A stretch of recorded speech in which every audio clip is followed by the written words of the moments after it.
what's going on, Wolfpack Federation? Hope everybody had a blessed and safe weekend as always. And do we have a lot to talk about tonight? We got some SmackDown stuff to go over. We got some Monday Night Raw stuff to go over. And most importantly, we got 23 names we need to go over tonight that unfortunately are now not part of the WWE umbrella anymore. They have all been let go. Some names you're probably not going to know. Some names you're going to be surprised. But even though these names aren't going to be with WWE anymore, we can still get excited because it's now going to give all 23 talent just became free agents to go anywhere they want. TNA need guys. Ring of Honor needs guys. New Japan needs guys. And now AEW doesn't need them, but I'm sure AEW is going to take some too. And these companies just got 23 brand new talent to choose between. There he is. He said, I'm back to that first spot where I'm supposed to be, right, Cold Slayer? What's good, family? We got Cold Slayer in the building. You're too sweet, my brother Cold Slayer. How are we tonight, Cold?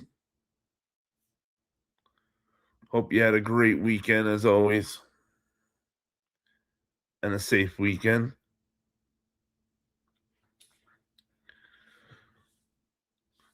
Now, much didn't happen on SmackDown this week.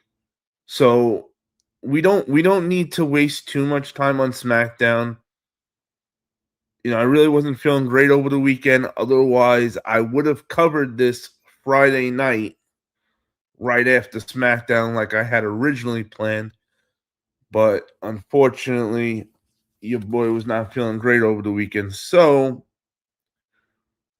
we're not going to waste too much time with it.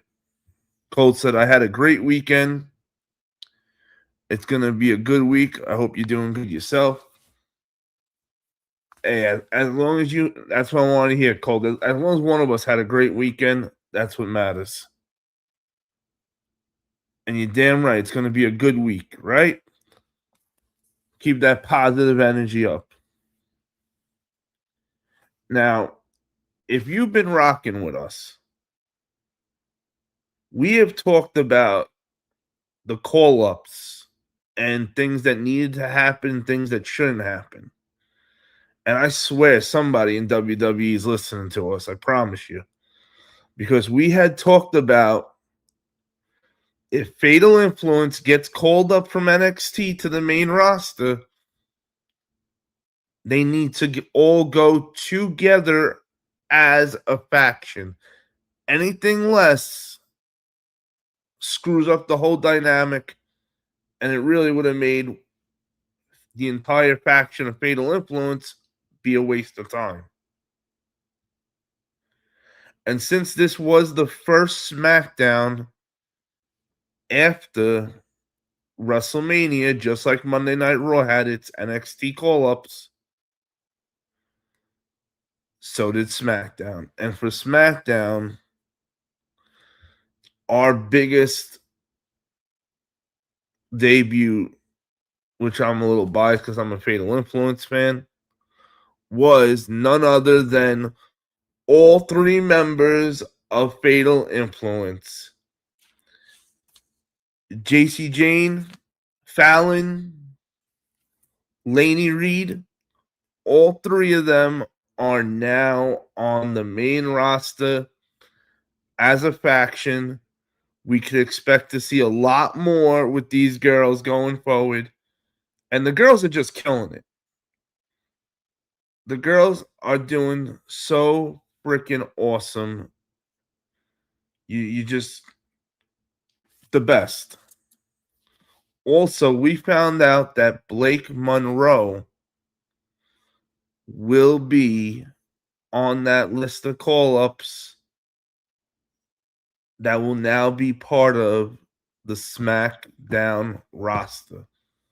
So that's 4 girls from NXT now that have also been, going the SmackDown way. That which is huge. Ricky Starks also will be part of the SmackDown roster now. Now, I'm pretty sure that's all the call-ups we got from NXT so far.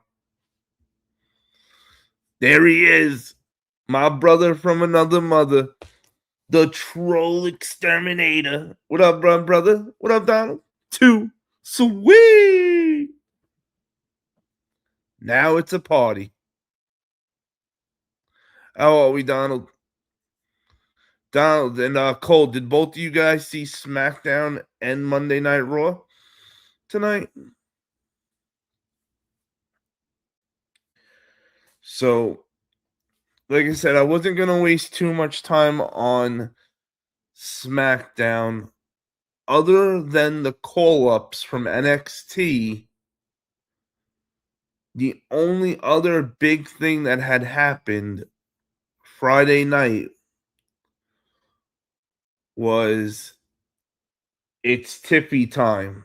That's right. Tiffany Stratton is the new Women's U.S. champion. We got the belt around Tiffy. So I'm guessing Creative isn't looking to throw her back in the main event picture right now.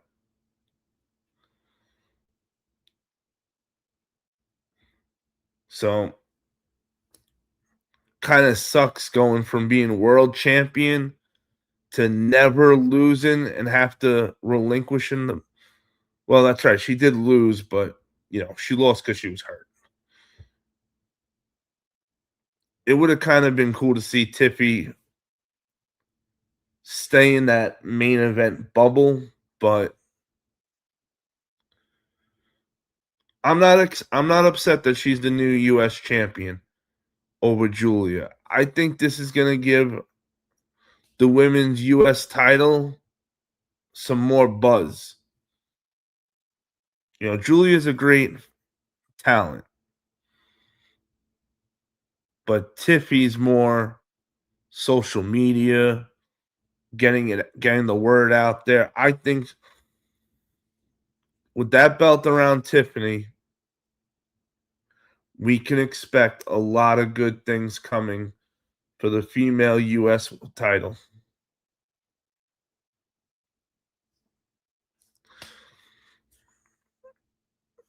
But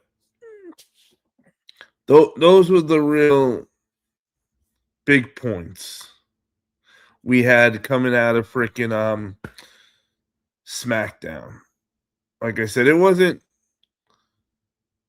too much, nothing crazy. There he is, the man who rides on fire, Ghost Rider. What's goody, Ghost? What up, Brody?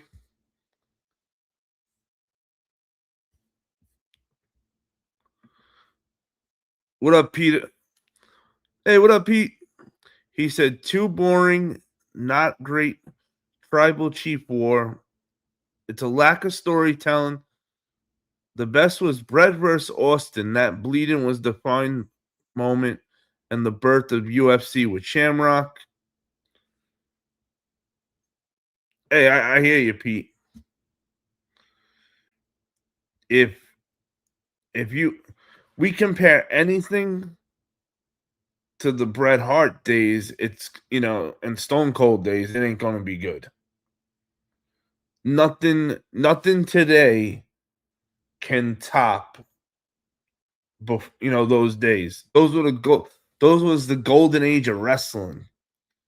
You had the Attitude Era that was phenomenal. You had Ruthless Aggression that was still good. You had the before the Attitude Era, the Hulk Hogan days with Ultimate Warrior that was good too.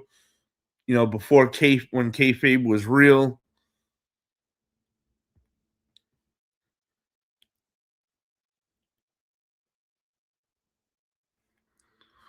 Got any ham?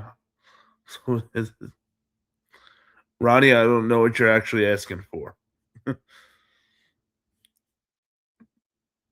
But even Monday Night Raw tonight, it was missing. It felt like it was missing something.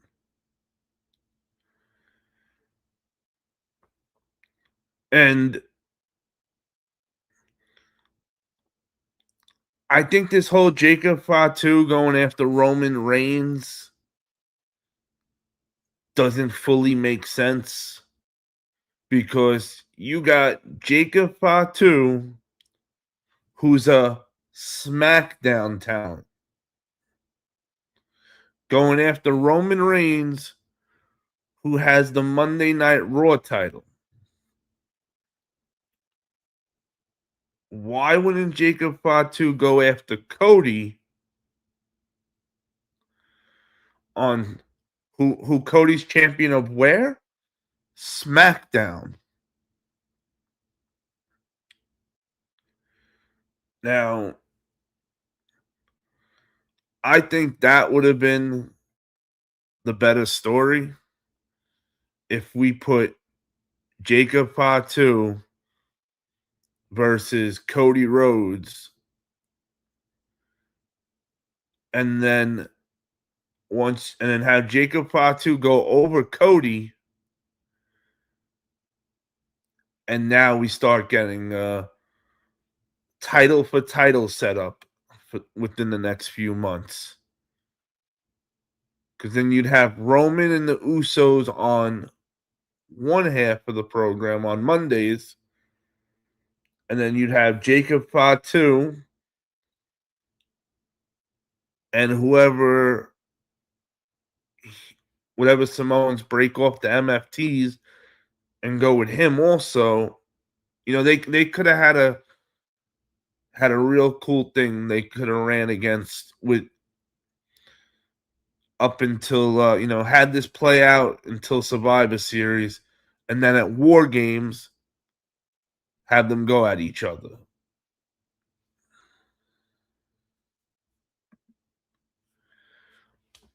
All right, so Donald said, hear me out. The Usos turn on Roman and we get a new bloodline.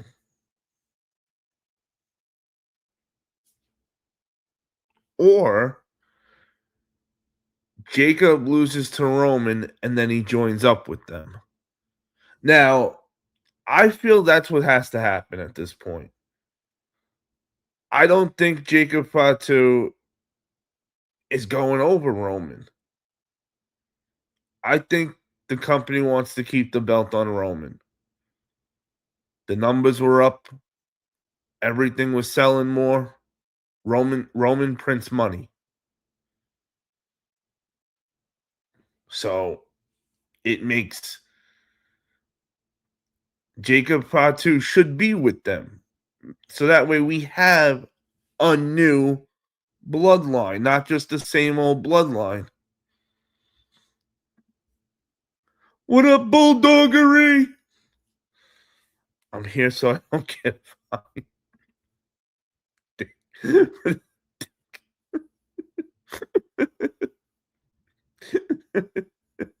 What up, the British Bulldoggery?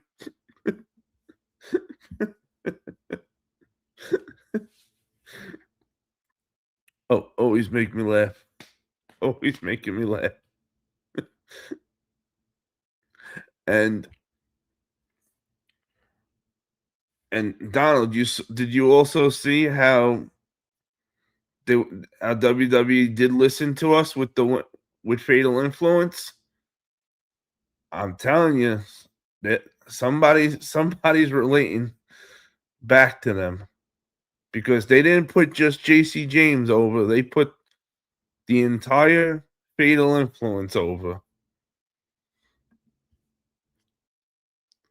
Don said the real question is how long is Roman going to be around till his next movie? And is Roman looking for his next movie right now also?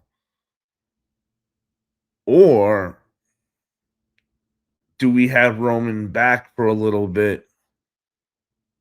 But you never know. You just never know. Now that Roman's gotten a taste of that other movie world, who's to say next month he don't get called up to star in another film? And that could change everything. Little dog.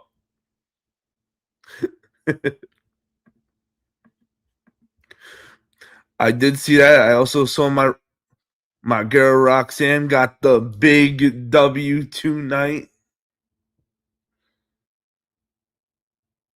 Man, I thought your girl Roxanne, I thought they were gonna set up something so good with that before she went out for the match. You know, Liv Morgan was giving her like a little pep talk, and then she told Liv, I'll meet you out there. And then Finn Balor snuck in. I thought we were gonna get a moment real quick where she was gonna play double agent for Finn Balor, but instead she turned around and told Finn Balor to get out of here, then maybe he's the one not to trust.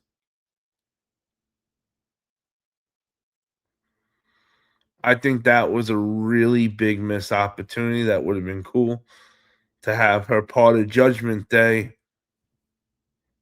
but really in Finn Balor's corner.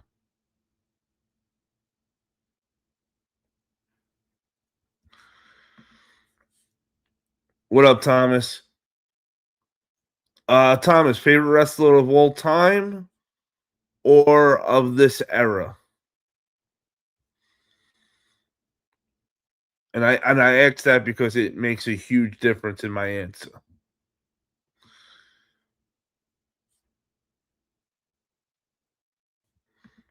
Both. Favorite wrestler of all time? Bret. Bret Hart and Undertaker are like my guys that are like 1 and 2 for me. I could go back and forth with each depending on which one. But of today's wrestling, Seth Rollins. Seth and Roman really always have my attention. If it's a Seth, when they do something, it doesn't. I'm always more interested than anybody else. And but if we were talking that over in AEW, John Moxley's my guy for AEW.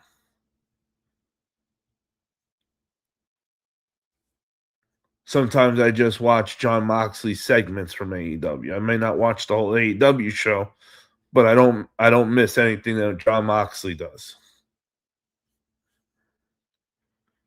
What about you, Thomas? My all-time favorite is Undertaker, and right now I'm gonna go with CM Punk. Okay, Hey, those are great picks, Thomas.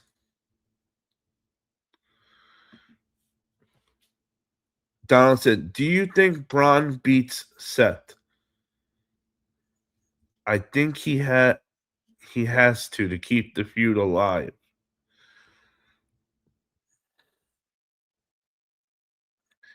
If if Braun Breaker goes over Seth Rollins at Backlash, it will only be because somebody interfered and took out and hit Seth when the ref wasn't looking, and then threw Seth in the ring for Braun Breaker to then hit his signature spear to get the 1, 2, 3. I don't think there's any way Braun beats Seth clean. And that's all right. And at the same time, if Seth beats Braun clean, on the other hand, then where do you go with this story? Then it's like, okay, Seth said he wasn't ready, and Seth won. He's not ready. Next. And they obviously want to keep this Vision storyline going for a little bit. Thomas said, I think Seth has to win to keep the feud alive because then Braun is still chasing. If Seth had the belt, though, then it would be different.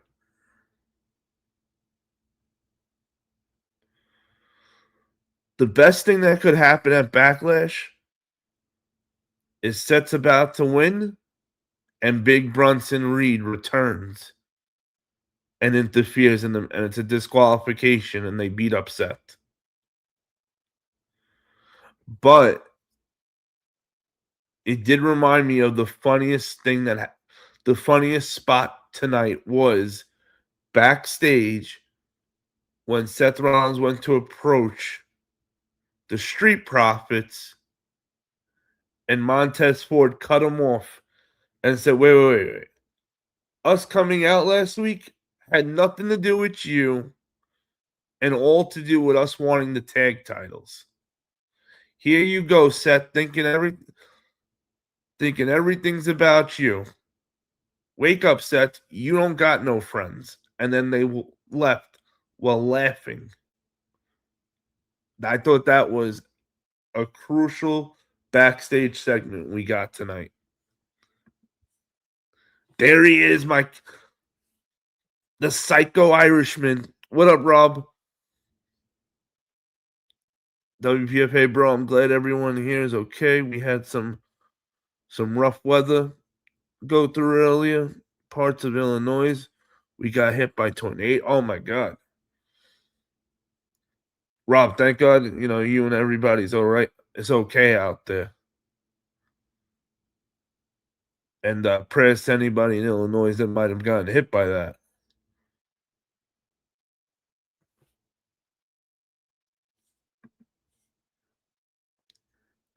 Unfortunately, Thomas, not yet. The channel isn't monetized, but let me see some. But if you do want to, that banner up there is my Cash App, and what I try to do is, if people start donating, then I'll start taking whatever I get by the end of the month from the donations and put it in towards a giveaway that we could start doing the last week of every month, which would be something cool to do if people want to start donating.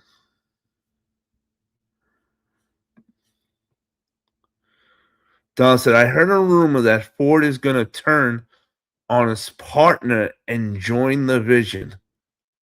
I'm praying it's just a rumor, because I don't want to see the Street Profits not together.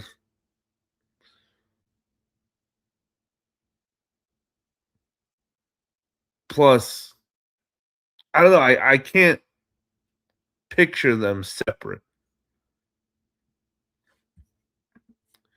Hey, what up, Nasty? How are we tonight? Too sweet.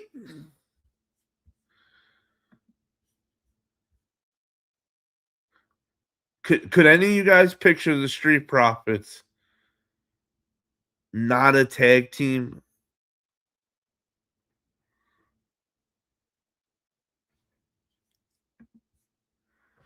There he is.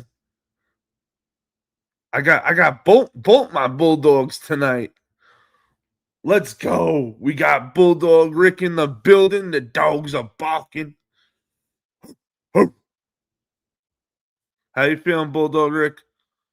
I hope you're feeling great, brother. I won't be long here, but I'm here. I had a setback. I spent 6 days in the hospital, but it's life. I'm so sorry to hear, Bulldog Rick. Man, I hope you're starting to feel better at least. Thomas said, I feel like this is the last chance for the Street Profits. They need to change the direction. They do. Honestly, I was hoping they were gonna put him with Seth Rollins. I think that could have been a nice little crew. The Street Profits and Seth Rollins, first division. Nasty said, I'm gonna miss Aleister Black and Zelina Vega. Oh man. WWE really dropped the ball on letting them go. Like, how do you let them go? That's just creative dropped the ball big time. And you know what? That's what we're gonna do in a minute. Let me just catch up with these comments, and then I'm gonna read the list of names that WWE let go. So that way, if anybody doesn't know everybody that was let go, you will now. Yep, not one of my favorite teams, but yeah. Yo, Presley, too sweet. What up, Presley? I've seen a lot of tornadoes in my life, but I've seen what devastation they can do, and I guarantee you it is not pretty. Oh yeah. That is the last thing, right? Hopefully everybody in Illinois is doing okay. Damn right, Donald. We still praying for you, Bulldog Rick. You damn right we are. Cancer's trying to kick me, but as Bulldogs, I kick and bite back, and I don't play nicely. You damn right. And chat, what do we like to say about cancer? Fuck cancer.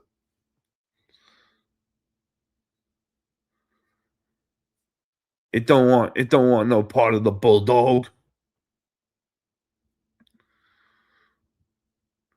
The Wyatt Six are all elite and will become members of the Don Callis family. I hope you're joking. Not and that didn't really happen.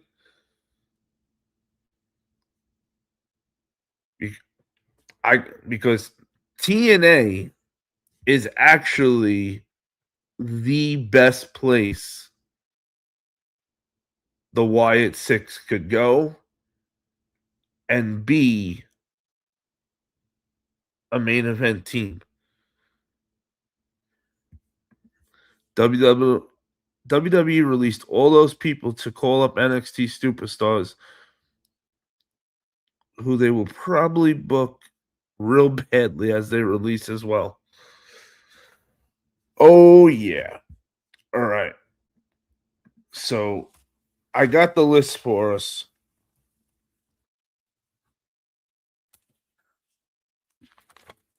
I got all 23 names written down. The first name on the list, Kairi Sane. And you know what? No, this is what we'll do. I'll yell a name.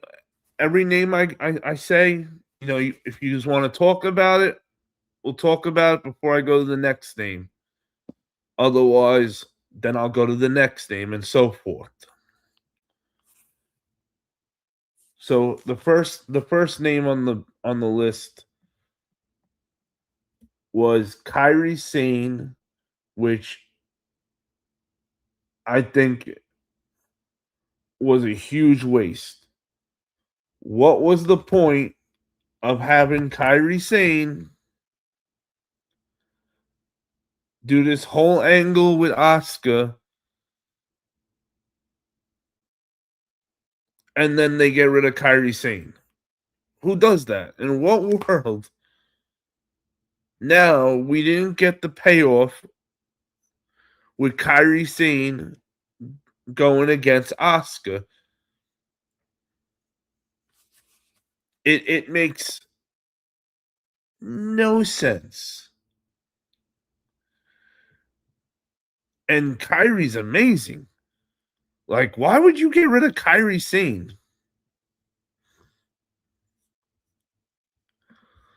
I love Kairi. Hells yeah. Me too.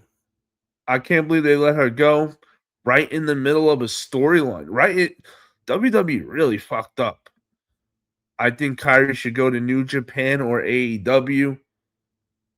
Yeah, so do I. I think she should end up in one of those promotions, either or AEW or New Japan. Kairi Sane is all elite.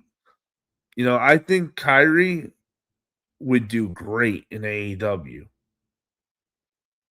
I think Kairi, that's what AEW needs right now. They need more main event females. So Kairi Sane is without a doubt would be an unbelievable addition to AEW right now. Kairi is a huge threat, without a doubt. Rob said, Bulldog, we praying for you. My friend, much respect to you, sir.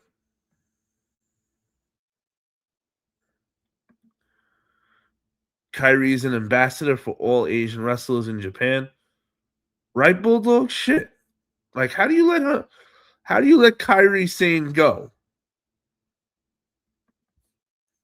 Yo, Graham, what up, brother? Hunter just stopping by. I'm still on my 49er complaint bag. Graham, you're the best as always, brother. I appreciate you. All right.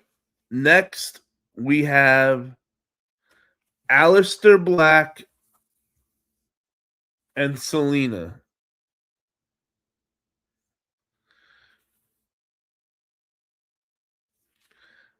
Aleister Black and Selena, when they had a whole big thing for Aleister Black that was supposed to be huge. Do you know that the original plan was to have Aleister Black versus Randy Orton for the world title at Mania? That was where the direction was going when they got Aleister Black back and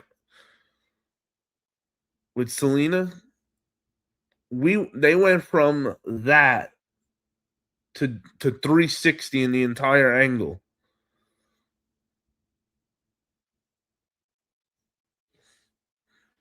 Crazy.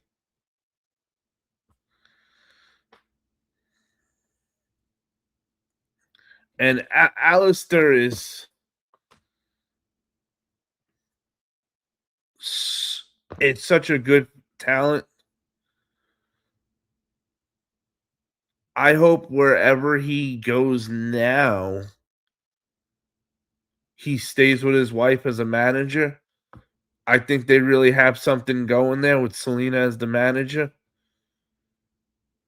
And TNA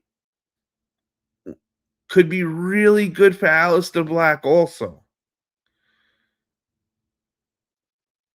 Because here's a guy that can go to that company and become a world champion.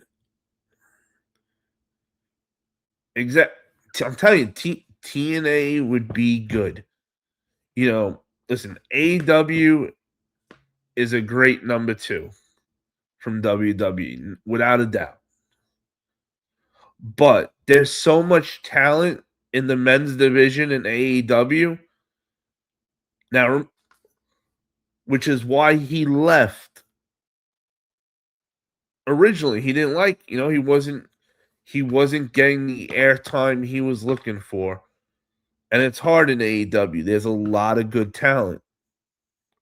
So the best thing to do right now is go to a company that has a TV deal,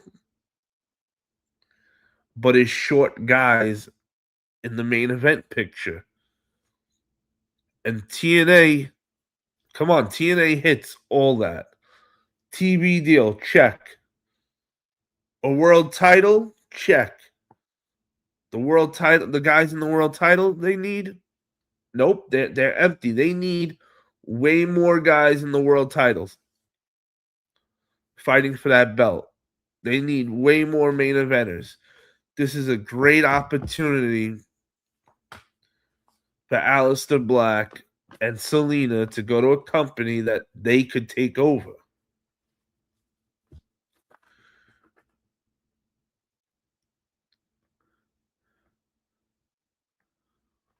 MLW. See, MLW is good too, but they don't got the TV deal that TNA has.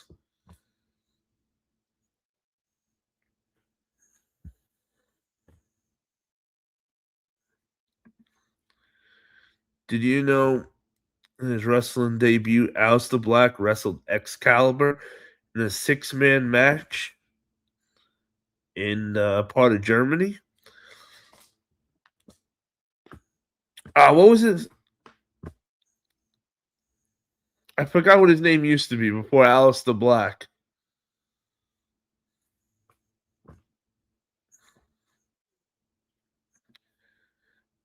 Killer Cross versus Black. Book it. Shit. If I'm Killer Cross, I may even be calling up Aleister Black and talking about doing a faction together. Tommy End, there we go. Thank you, Nasty. Tommy fucking End. Man, I used to love those chants. He said, "Fuck TV deal. I'm not being a hater." Hey, you need a company with a TV deal, and he can work both. You can work both companies. That's the beauty too. Once you're not in WWE, you really could work where you could work multiple places. Bulldog said, "I would like to see Aleister Black versus Undertaker, soul for soul." I wish that would have been a great match they could have did. How about NWA?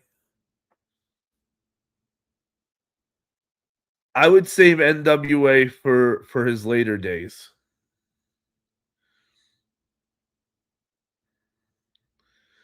NWA has a really prestigious world title, but they don't have that exposure that TNA has, AEW has.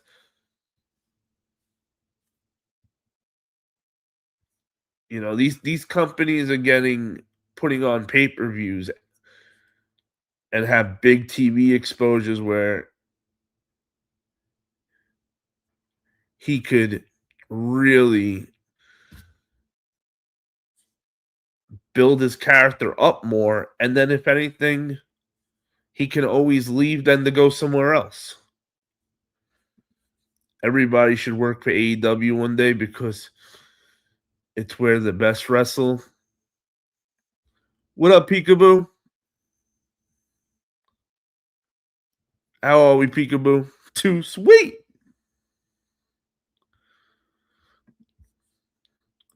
NWA got a new TV deal. What channel are they on? Is their TV deal nationwide? Like TNA's on AMC. That's huge. AEW's on TNT. You know, these they got to be on channels that it's going to work for them.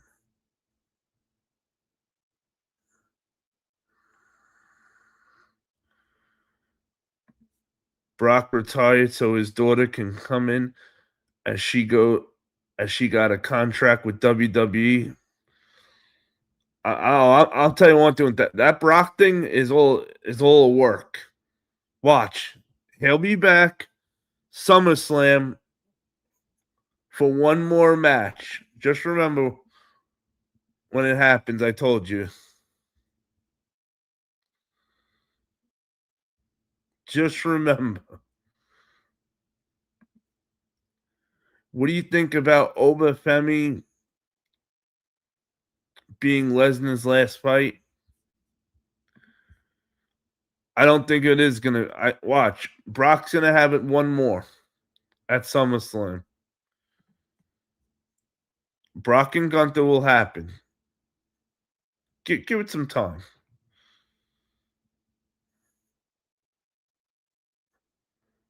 But Brock did the right thing either way. Either way, whether he has that match versus Gunther at SummerSlam or not, putting Ober over was the right thing to do. Look at Obafemi. He's a monster. You take one look at him and you legitly think, wow, how the hell are they going to beat this guy? Hey, what up? What up, Theory?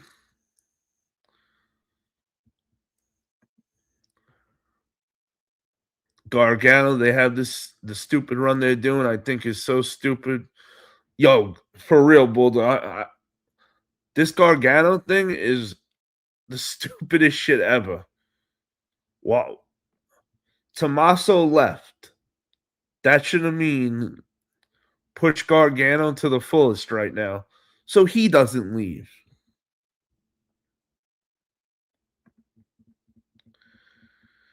I can't complain, Peekaboo. Johnny Gargano would be better in AEW. He's better. He's better in the ring than on the mic. Yeah, Gargano's not a mic guy. He's a wrestler.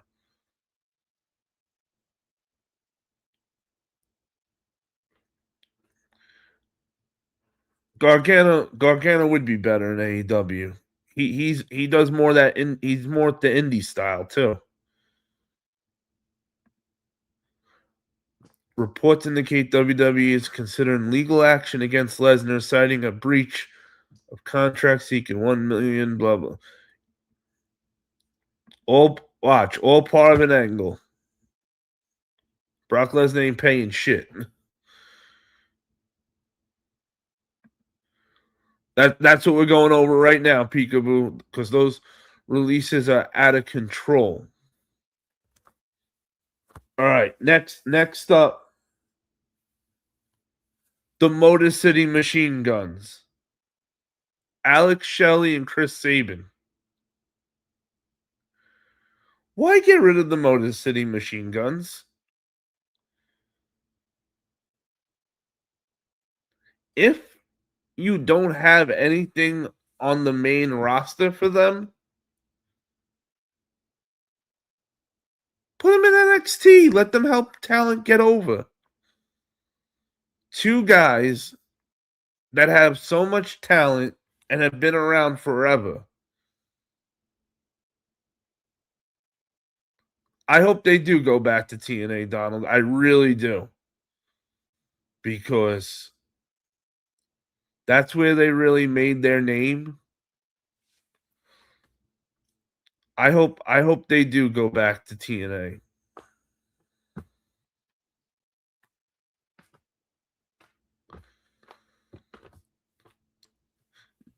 Nasty, are you gonna just say everybody's all elite? Come on.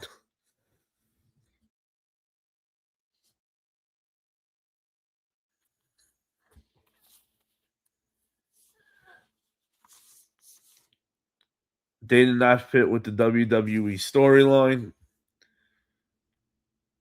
Yeah, they're better. They would be good. They were better in Japan. Like junior tag team champions. They could reign. Tag champs there for a while. TNA they'll be good with.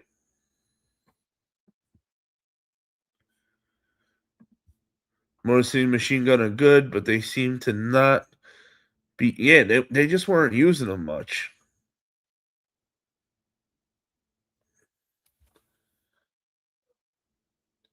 Then I think another huge loss WWE took the Wyatt Six. Why get rid of the Wyatt Six?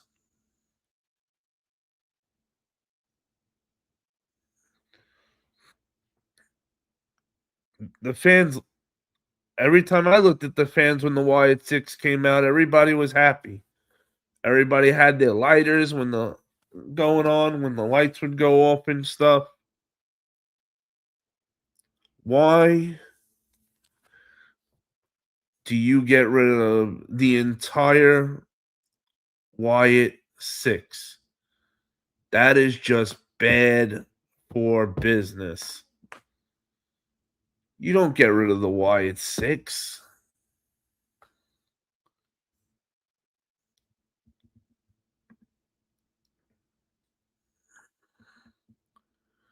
Oh yeah, they cut the whole their whole group. They just cut Bulldog. Unfortunately, I don't know why.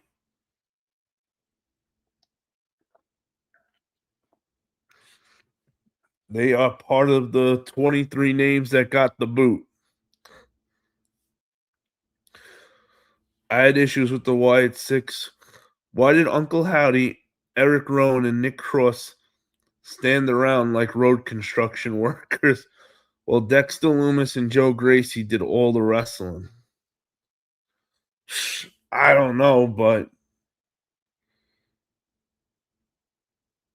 I was in so denial, Bulldog, too, when it happened. I was like, nah. No, it didn't. There's no way. They didn't get rid of him.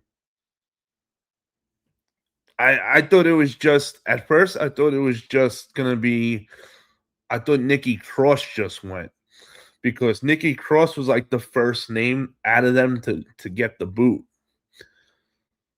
And then Joe Gracie's name came up. And little by little, it was like, why would you get rid of them? Like, give them a real push. What up, low top? You go to bed.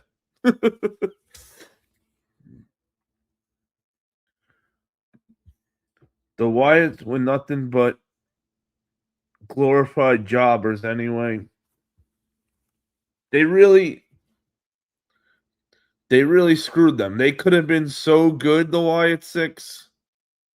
I'm telling you, put the Wyatt Six in TNA where Matt Hardy and Sami Callihan could work with them and do some of the cool shit they did when Matt Hardy was deleting everybody. And I promise the Wyatt Six will be over if they go to TNA.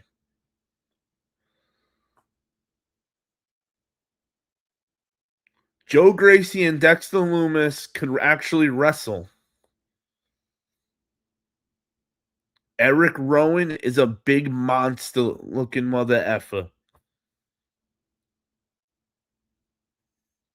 Uncle Howdy needs to get more involved, Who doesn't want to sit there looking like a sick bastard in a rocking chair all day and get paid? Who wouldn't want to do that? But we need to see Uncle Howdy smashing people more with that finisher, with his brother's finisher. And because he's Bray Wyatt's brother, the fans are always gonna have a place in their heart for him.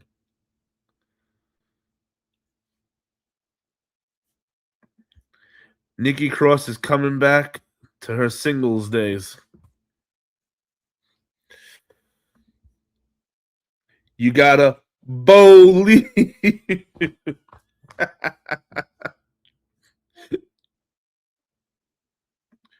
All that standing around, they need to earn their paycheck. It pissed me off. But you know, that's not his fault though. That's creative's fault. They needed to let them do more shit. Like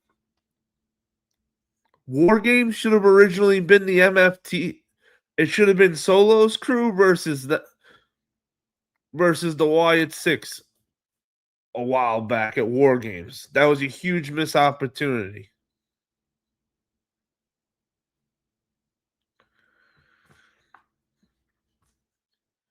Hey, what up, big man in charge? Yes, sir. I think TNA equals NXT development brand. LOL. Hey, but as long as WWE's working with TNA, they got a lot more eyes on them. And look, they got the TV deal with AMC. So whether we like TNA or not, TNA's got a solid TV deal. Nobody else besides WWE and AEW have a solid TV deal that puts them on a prime channel that people have and are watching.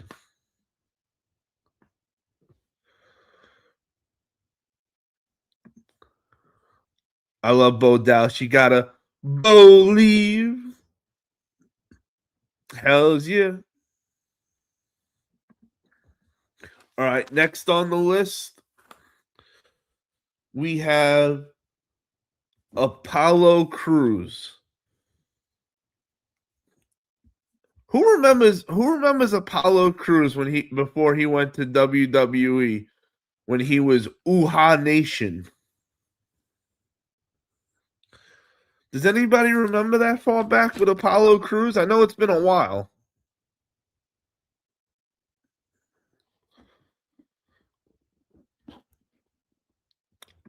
I love TNA and WWE and AEW and other pro wrestling promotions.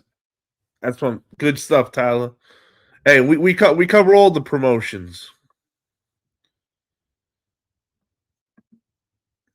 I feel like maybe they could have changed the group name to Firefly Funhouse. Yeah, they needed to do they what they truly just needed to let the Wyatt Six be creepy and twisted and do twisted things. They started off hot, and then the next thing you knew, you didn't see them on TV anymore, and it was like, well, where are they? They just dropped the ball so much with the Wyatt Six, but TNA is really good with doing the horror angle. You know, Matt Hardy and Jeff Hardy are really good. Sami Callihan behind the scenes, you know, those guys are really good with that kind of stuff. That's why I have hope if the Wyatt Six goes to TNA that it'll be a second chance for them. But the TNA storylines are boring as fuck. No storylines that. Yeah, but that's because they don't have the talent right now. If you give TNA more talent, those storylines will improve.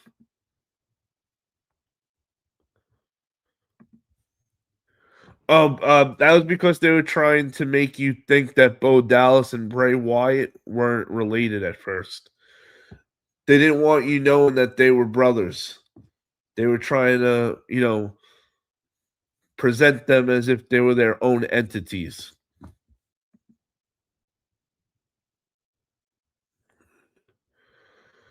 You know, Bo Dallas had a whole different gimmick than Bray.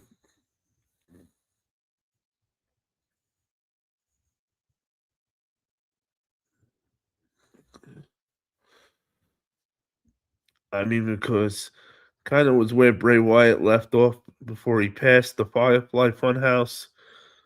Wyatt Six could have stuck with that.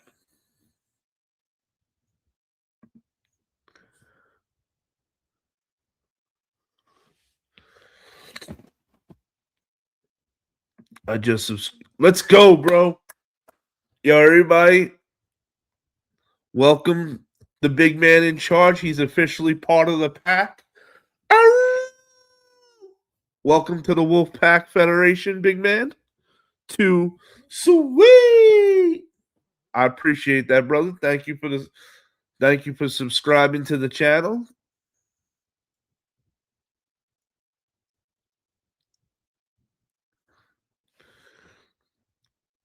Yeah, peekaboo. Bray Wyatt and Bo Dallas's dad is IRS from back in the day, but even though their dad is IRS in wrestling, they were doing their completely different storylines. So WWE didn't want anybody really knowing that, hey, those guys are brothers. Otherwise, it doesn't really make sense if they're brothers and Bo Dallas is doing this positive gimmick where you have to believe, and then you got Bray Wyatt running a cult. Yo, Raw Man, what up, brother? How are we tonight? Too sweet. Bulldog Rick, I love you, brother. Keep fighting because I know you will. And I know not just me, I know everybody, you are going to be in everybody's prayers here tonight. Chat, what do we say to cancer, chat?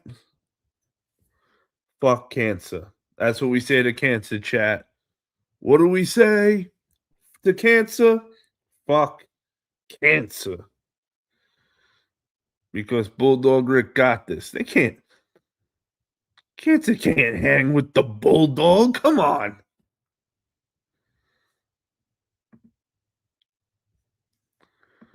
I think Apollo Crews goes to AEW and joins back up with the Hurt Business. I fucking love it, Donald. I was wondering what I was, and I should have. I wasn't thinking about what could we do with Apollo.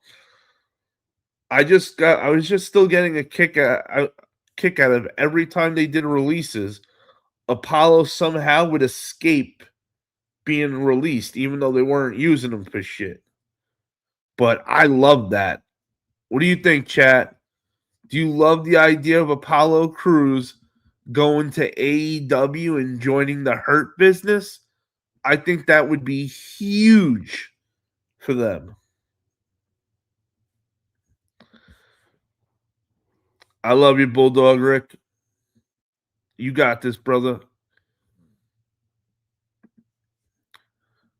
Big man Charles, and thank you. I work for CHW Pro Wrestling refereeing. We have better storylines than TNA and good talent. Hey, I'll definitely check you out. Check your promotion out then. I never saw CHW. Awesome to hear. That's right. Donald said it best. He said, "Good night, Bulldog. We still praying for you, brother. Fuck cancer. You damn right. I love you, bro. Good night, all. Just pray and believe." I love it. I love it, Bulldog Rick. We love you, brother, and you always in our prayers.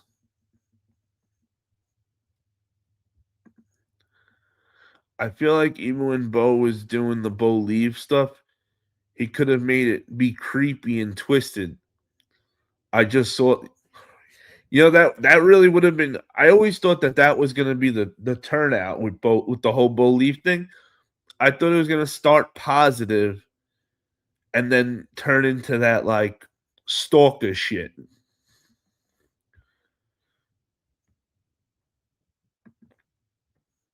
6 days ago in the hospital.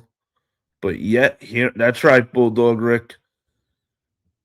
You might have had you might have had 6 days in the hospital, but they still can't keep you down because you keep fighting. The words "give up" is not in your dictionary. And chat, let's hear it one more time for Bulldog Rick, bro. What do we say to cancer, chat? Fuck cancer. That's what we say to cancer, chat. Fuck cancer.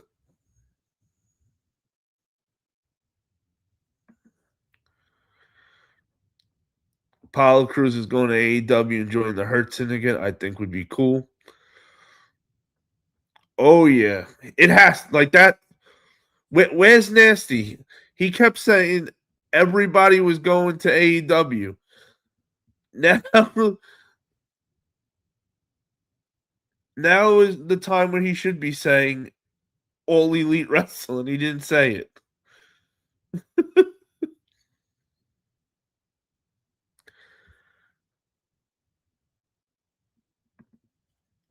Fuck cancer. Thank you all for the ones who know me. We love you, Bulldog Rick. We always in your corner. There you go, Tyler. Tyler said, "Fuck cancer."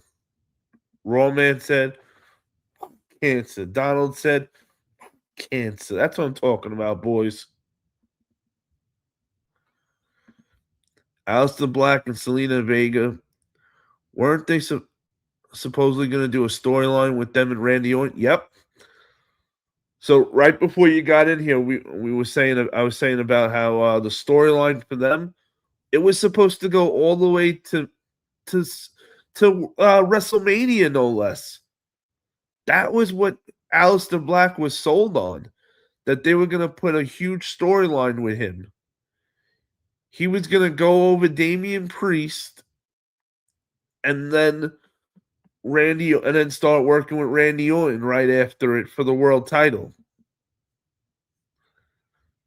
I don't know how they promise some of these stories creative that they're going to do with some of these guys and then don't even come close to what they're promising. Oh no, you heard right.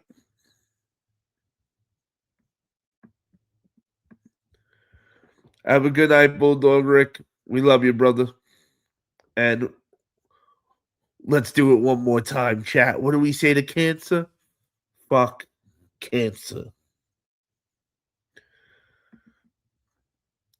CPH Wrestling stands for Championship Honor Wrestling. I'm definitely going to check it out. Champion. What where's Championship Honor Wrestling out of?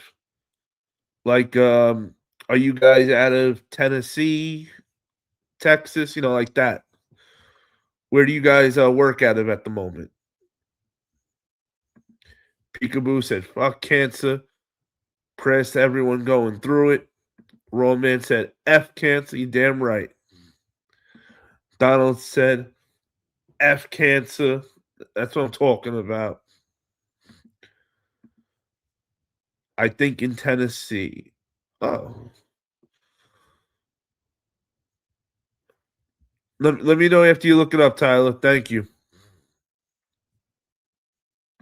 Hey, and if anybody hasn't already smashed that like button, please do so. Help us stay in the algorithm so that way you let this YouTube algorithm know that the Wolfpack Federation's where you want to be at. Talking wrestling late night.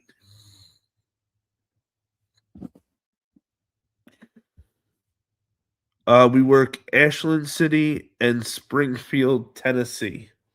Right? TN's Tennessee? I want to just make sure I'm saying it right.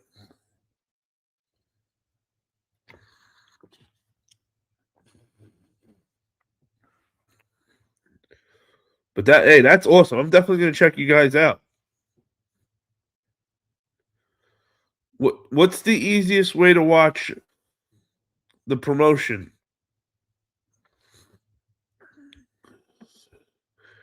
Did you hear about a relative of the the Kennedy family joining the wrestling biz recently? No, I did not. Peekaboo. Canada Dry, baby. You already know, my brother. It's the only way. It's the only way we roll. Too sweet, Donald. Too sweet. Yes, sir. You saying it? All right, awesome. I never want to butcher it. I'm terrible. I'm absolutely terrible when it comes to saying names and shit. Which I know it's weird. I do YouTube, but all right. So the next name we had after Apollo Crews was Santos Escobar. Now with Santos, they brought him back originally from releasing him last time, put him in AAA, and he had gotten injured again, where WWE does not think his body can can take it anymore. Now, I'm sorry, but you're telling me that we can't keep Santos Escobar in AAA? You got so many guys in AAA that you really can't just keep them. See if we could do something with him. The guy's like, his family's got legacy. Like, he said, who can? Never a fan of him. Hey, you're not wrong. You're absolutely not wrong. But that's what I'm saying. Like, why? Just keep him in AAA. All right, we'll go. We'll go to the next one.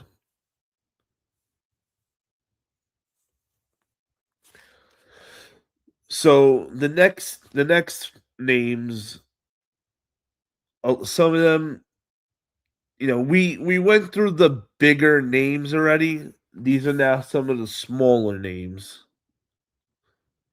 But maybe some of these names you were a big fan of. Maybe you could give a shit less. Let me know though, so that way I know how much to cover it. Next is Andre Chase from Chase U. Is that what they would do? The Chase U at NXT?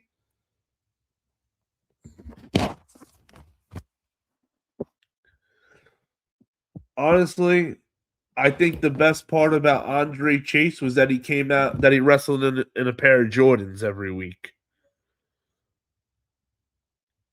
Other than me wanting to see what pair of Jordans he had on when he come out, I didn't really. There was nothing he did for me. Undertaker runs Triple H, Triple A. He didn't want him, I guess. That is true, which is so crazy that we got Undertaker running the Luchadors. Just saying, just saying. Rob said cancer took my dad back in '89, so I say, cancer, go to hell. Damn right, Rob, and sorry about your pops in '89. Hunter, I like that WrestleMania 9 poster. Oh, thank you. Yeah, I just didn't want you guys to have to stare at the wall behind me, so I real quick put that poster up while I'm redoing my house. I promise, once my wrestling room is done, it'll be all wrestling behind me. But until then, bear with me. Santos Escobar, I felt he had a lot of potential. Maybe could have put him in Judgment Day since him and Dom have a trauma bout. Yeah, after this last injury, WWE just was like, yeah, we're done. We're done betting on him. They really just don't think his body could take it. And if that is the truth, see what else you could use him for in AAA. And if nothing, then get rid of him. They could have kept him for a little longer and tried him out in some other positions. Donald said, yeah, cancer took my in '07. Sorry to hear that, brother man. Your mom, oh, I'm so sorry, bro, to hear that. Fuck, cancer is right.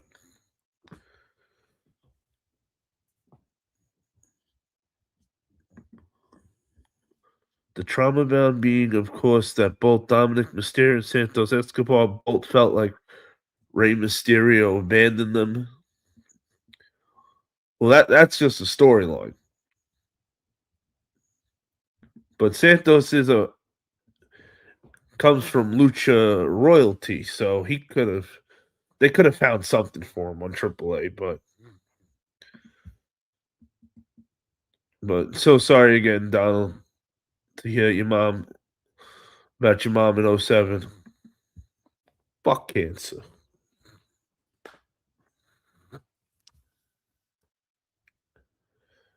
So Andre Chase, I know nobody gives a shit about.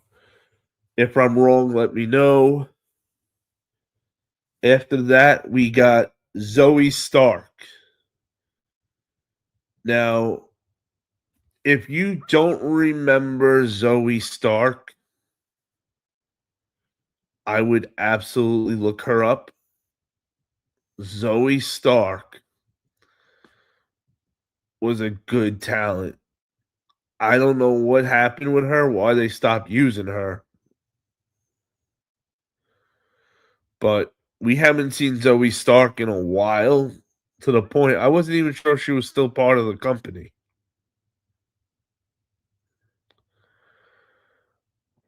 I feel like we're gonna see Zoe Stark in AEW next.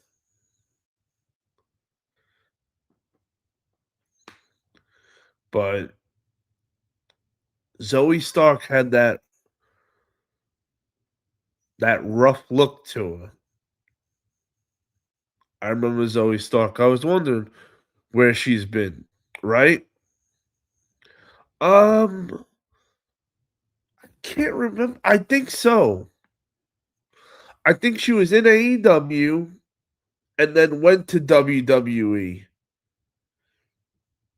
And I think she'll probably end up back in AEW because I think they're gonna take her. I don't think Zoe Stark's gonna have a problem with finding another company to want to take her.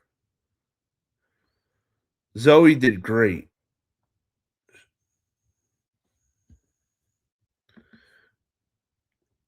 What up, AK?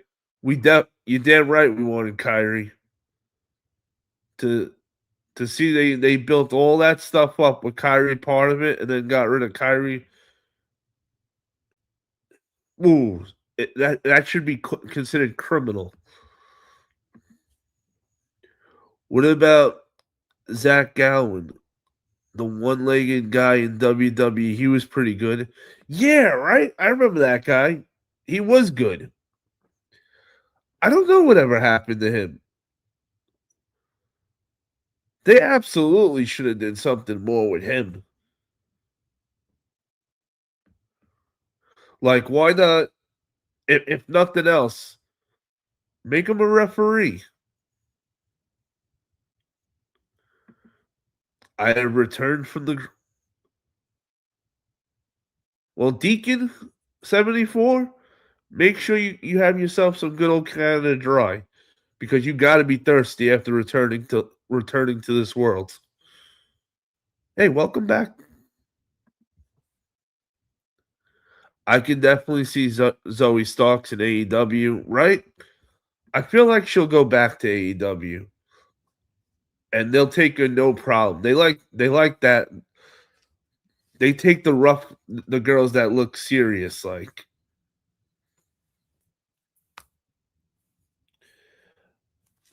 next up was from LFG. Anybody who used to watch LFG each week, season 3 just started on TV again. And if you haven't watched LFG, give it a watch. It's actually pretty good, especially if you like seeing the younger talent coming into their own.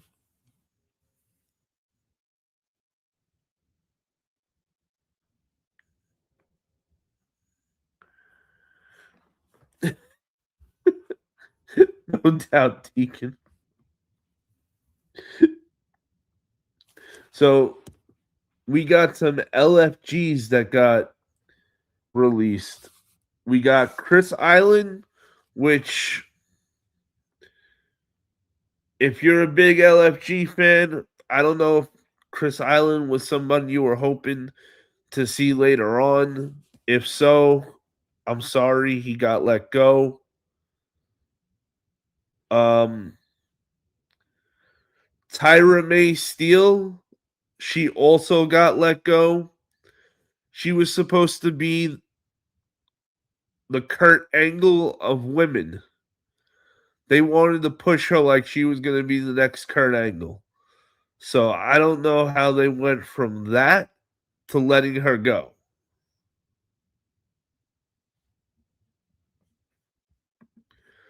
Oh, Roman, I can tell you why. Because creative is was smoking way too much when they were deciding on who they were letting go, and that's how they let Kyrie Sane go. Because no one sober in their right mind lets Kyrie Sane go. Yeah, they could do more with Zach. I agree. The hat Brook Lesnar retired. I'm thinking he's going back to UFC.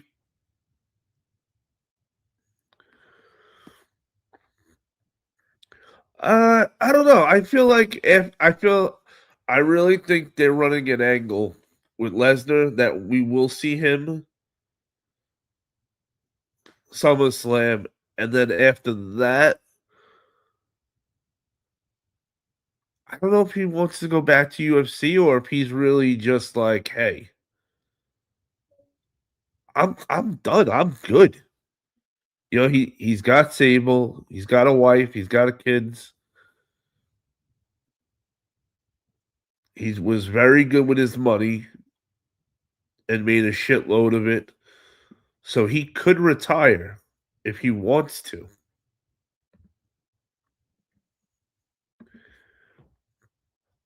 Is WWE doing the cuts or TKO? Because I know TKO really calls the shots. You know, that's a great question. I think the cuts are coming from TKO more than anything. But every year after WrestleMania, there's two things we know always happens. One, call ups. We always know call ups are coming for the main roster for Monday Night Raw and SmackDown. That's one. And two is they always release people after WrestleMania.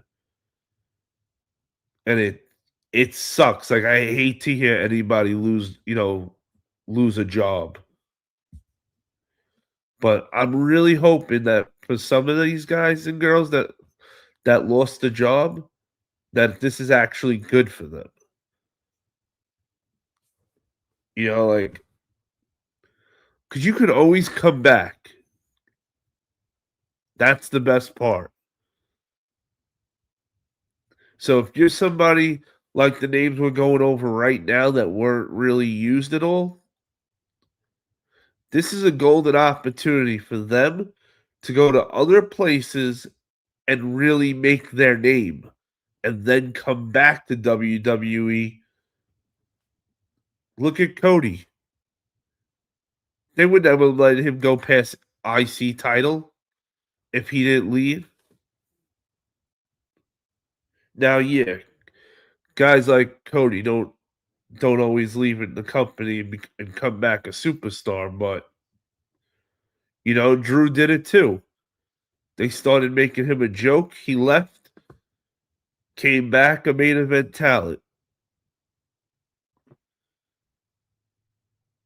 And for some reason, Zack Ryder, aka Matt Cardona, I don't know what they're doing with him. Why they're not using him. If I was Matt Cardona, I would have never went back yet. I think he needed to have maybe a TNA run as world champion, AEW, a big title run in AEW, either or both. Shit, why not both? Before going to WWE, so that way, I think WWE would have took him more serious.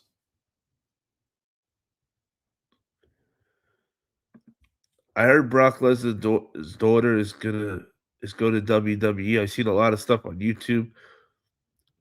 Yeah, that's what I heard too. That the daughter's going. She'll be good.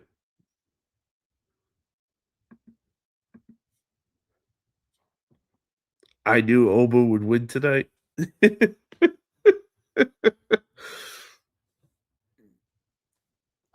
Shit, I don't think there was any way Oba could have lost tonight. I knew Oba. You and the rest of the world. Woo, woo, woo.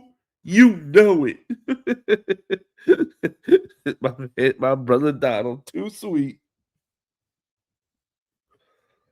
That deserves another sip of something good old Canada Dry, baby.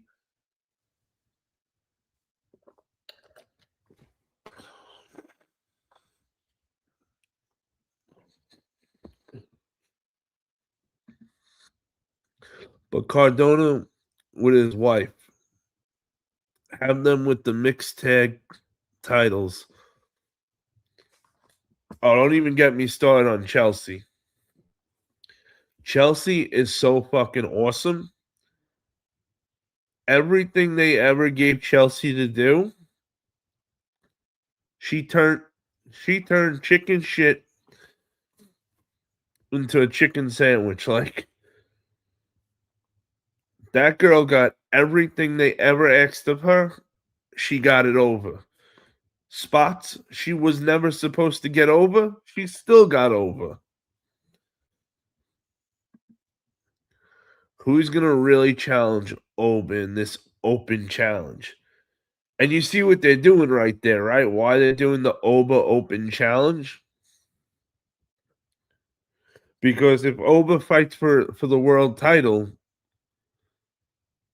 he's gonna win, and who's gonna beat him? So instead, they're gonna try to keep him away from the world title, I think, as long as it possible. And this open challenge is really a great idea. So that way he can run through half the roster. I would love to see Hobbs versus Oba. So, Donald, I'm with you 100%. You already know. Now, I don't want to see Hobbs take the challenge right now, though. Like, I feel like Oba should run through a few guys and then have Hobbs come and be like, let him come out and do the Rocky line. You knocked him out. Why don't you try now knocking me out? Like, like something like that. And now this would be the first guy to really give it to really challenge Oba. And everybody Oba fights, don't let Oba get knocked off his feet. So that way, whether Hobbs wins or loses, let Hobbs be the first guy to knock Oba off his feet onto his ass. That would sell the spot. That would make that spot mean so much more. Oba needs to be checked by WWE for steroids because I know that ain't all from working out at the gym.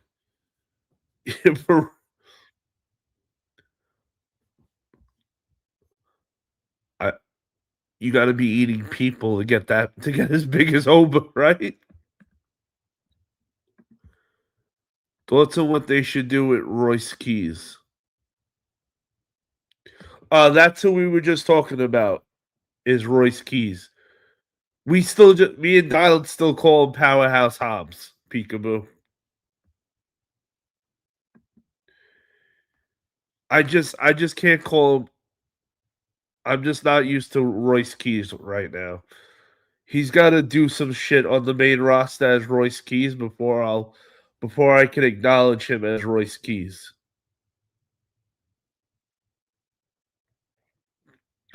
Imagine Royce Keys joins the MFT.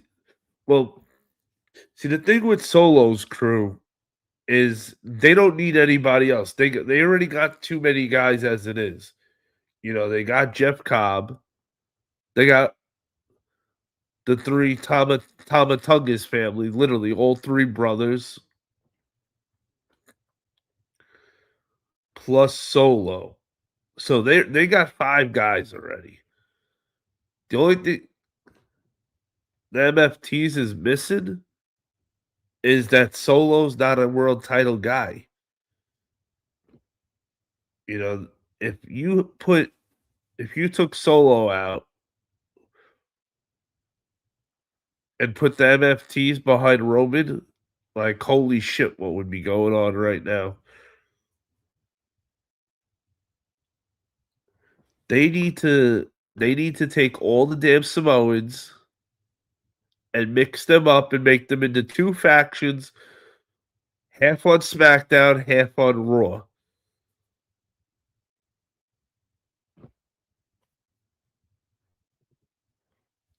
Because there's way too many of them to make them all one team. That's for shit sure. Could you imagine if they were all one team, all the Samoans? Nobody would be winning.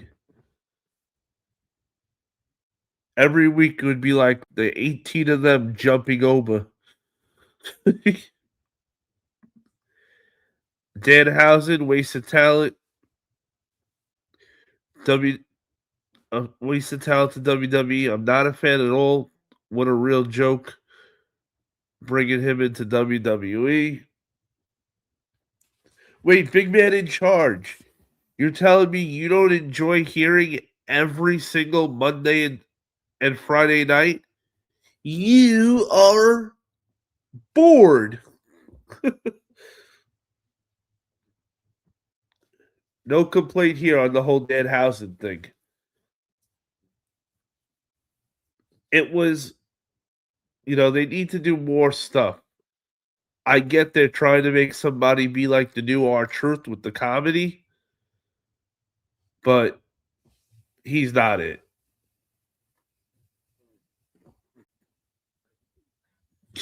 The Samoan right? The Samoan NWO. All the Samoans on one team. That's like half the roster. Right? Shit. I think that would cover the entire SmackDown.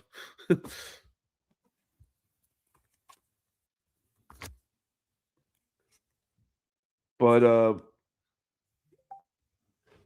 the other LFG names that were released were Serena Lynn, Trill London. Now, I don't know if you guys know Trill London. He was pretty cool, that kid. He was such a Hardy Boy fan that he tried to mimic their style. He used to come out with like a mask on and everything. I think WWE dropped the ball with getting rid of Trill. I think he was a great talent that they could have. This was he was brand new on LFG last season. He was there only a few weeks at that point. This is a guy that they could have trained from the start. He came from I forgot what football team he was on, but that's a loss. A guy that green Why get rid of him? That's literally what you do with the performance center. You make talent. That NXT tag team's also gone now. Those two big guys with the what the hell is his name? Tyson and Tyreek. They were two real big dudes. They also got the boot. Malik Blade also got the boot. I don't really know who Malik Blade is. And Luca from the D'Angelo family. You guys remember Luca? He was the third one, the third guy that played in the Italian mafia gimmick in NXT. Luca got let go too. You know what? I think you're right, Peekaboo. I think it is the Dolphins. If I had to bet, I'd go with I would bet on the Dolphins or New Orleans. But I really think you're right with the Dolphins. I think it'll be good for all the young talent to go work on the indies and get more ring time and work the way back to WWE. Yeah, right? Me too.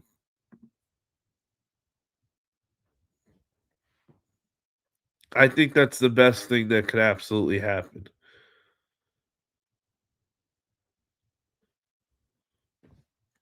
Oh, also, guys, I want to make sure I got something I got to tell you because I want to, if this guy happens to reach out to any of you ever trying to act like he's willing to help you out or anything,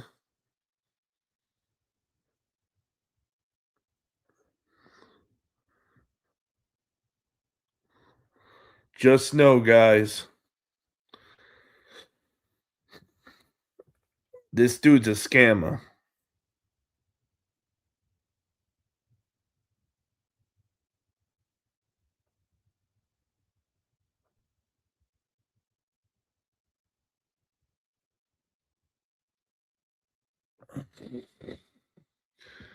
So if that guy ever reaches out to any of yous, don't send him anything. Don't do any business with him.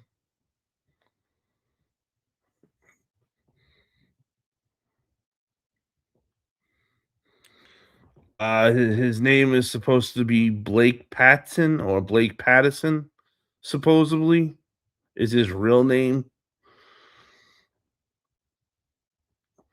He used to be in the chat. I don't know if you guys remember. He used to come around a lot in the chat. He said he was that he worked on the indies, that he wrestled on the indies.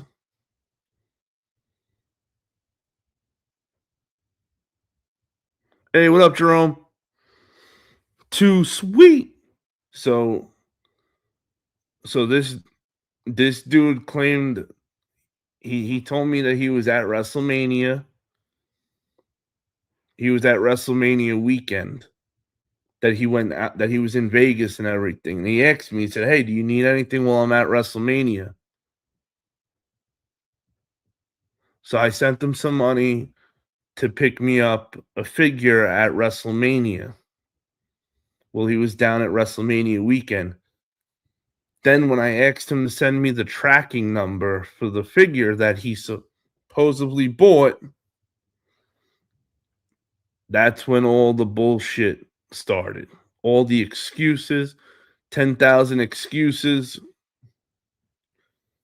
So make sure if that guy ever hits any of you guys up to not do any business with him. The guy is complete scammer.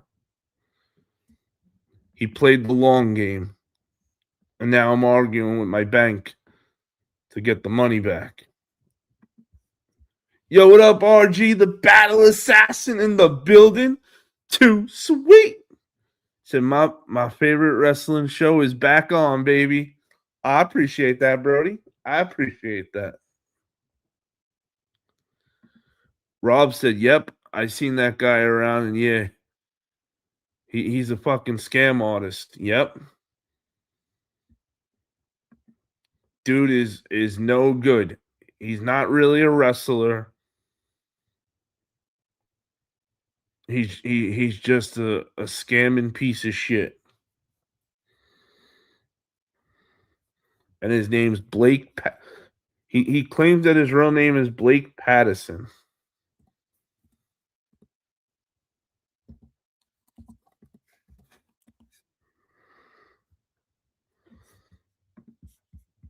I'm putting his name into the chat so you guys see the exact spelling of it.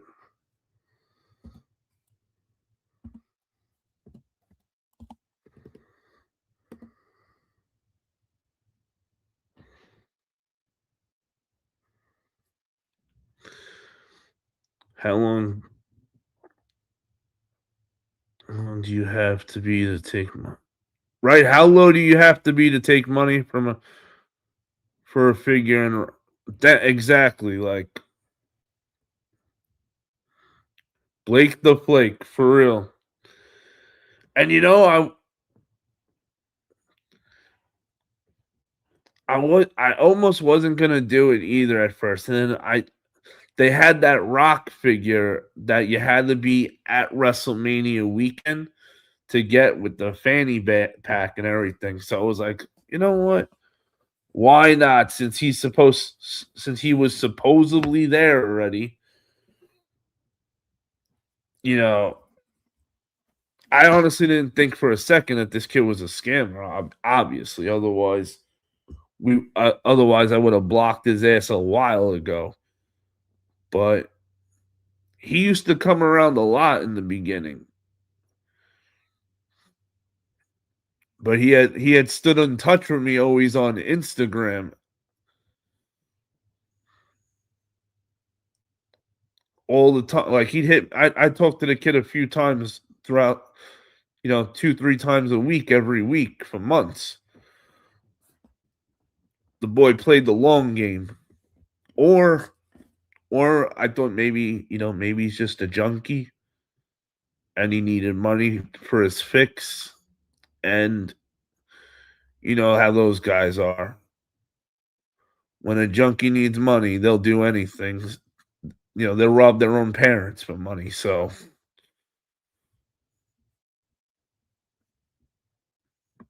hey, what up? What up, Lamad? Too sweet. Thanks, Peekaboo. But yeah, I wanted to make sure I let all you guys know that this piece of shit is a piece of shit. I already blasted him all on Instagram. I blasted him. A bunch of my friends blasted him. We bought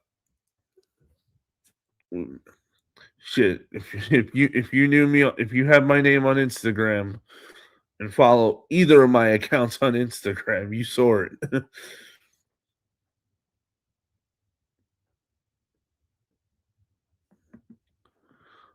Look at a glimpse over my moment. Rey Mysterio and Sting are the best. I admire you, bro.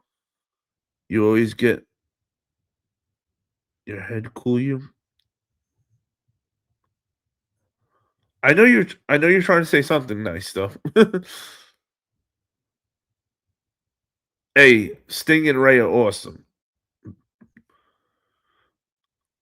I've been in your chats before a while ago. Oh, I remember you. Absolutely. I'm pretty good remembering people.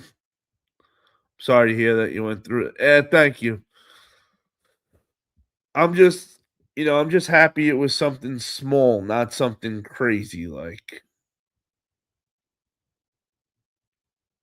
how long did you know him? know him for a few months.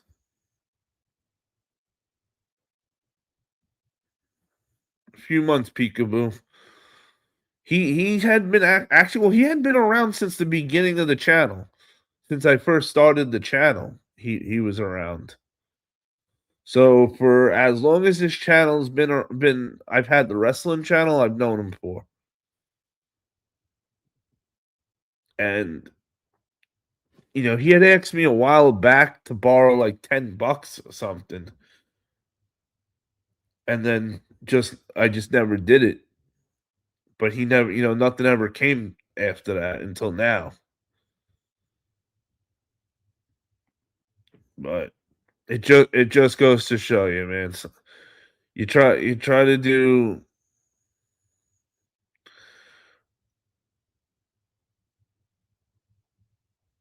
you know but on a positive note, we did get some figures in. We grabbed I got a Randy Orton faction I plan on building with the figures, and to do that, I feel that we need Bob Orton to do that.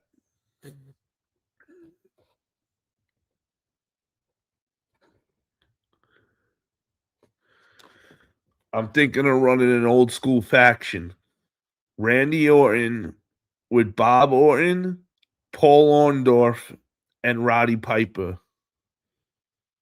For the with the figures, I'm definitely thinking of doing that for a faction.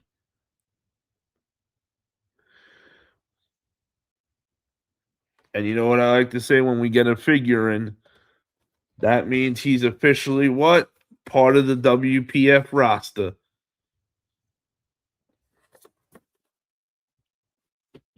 Then we also got in a really good manager,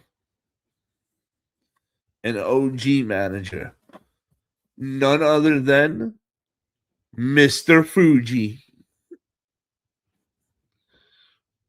And we got with the changed head, with the paint on the eyes, like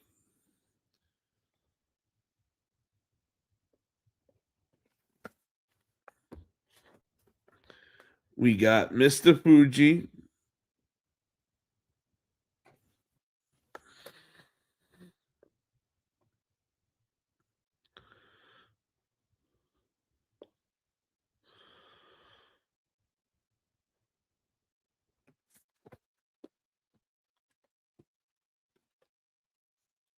And last, oh, absolutely, Donald. I ever see that kid Blake in person, it's on site. It is on site. Yo, Kiwi, what up, brother? He said, "Hey, did I hear Paul Orndorff? You did. I plan on taking the Bob Orton figure I just got, and I'm gonna put him with Randy Orton, Paul Orndorff, and Roddy Piper as a faction. And for the third figure I got to show you guys for tonight, this one is the best. For me, was the best. We got in an ultimate, and none other than Bray Wyatt, the OG Bray Wyatt when he first came into WWE and started the faction, the Wyatts. You got different heads. You got that OG lantern. You got different hands. Those little the hell you used to call those kind of shirts, the Hawaiian shirts, like.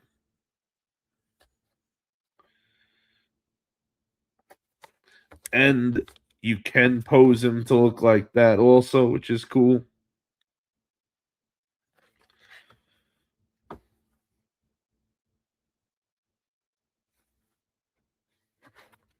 So I'm very happy to get this baby in.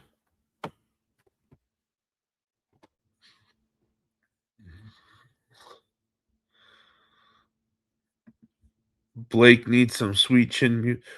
Oh, he's gonna get more than Sweet Chin music. If I saw him in person, I'd tap him out. I'd go live and have him tap it. It would be F5, F5, F5. Then it'd be cripple crossface.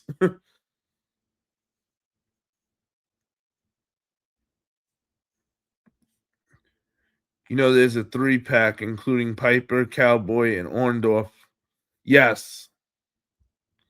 I had see they came out that damn 3-pack too late for me. I already have an Orndorff and a Roddy Piper, unfortunately, before that 3-pack came out. Otherwise, I would have grabbed the 3-pack, but I got 2 Roddy Pipers already. And they're both ultimates. Oh, no, actually, one's an ultimate. I got a younger Roddy Piper ultimate, and then I got the older Roddy Piper that was in WCW.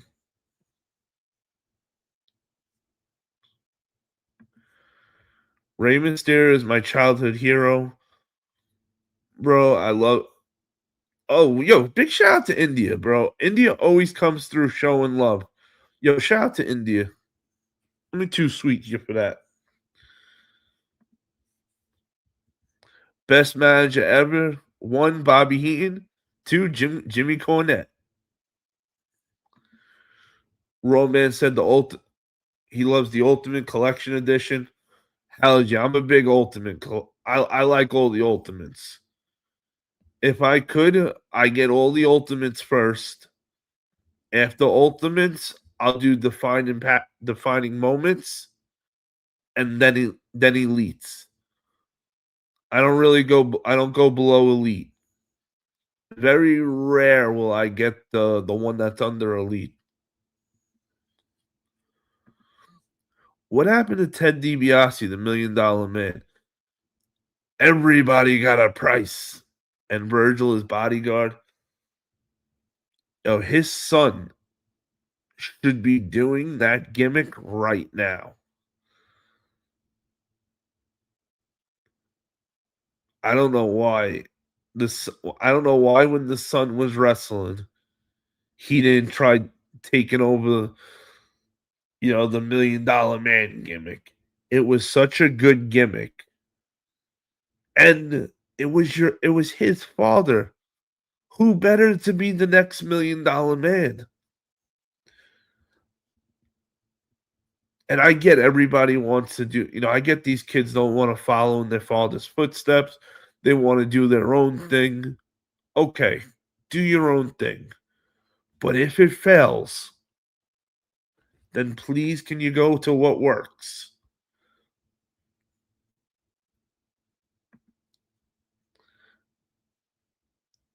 Have a Rey Mysterio toy pack. Oh, I got Rey Mysterio. You already know.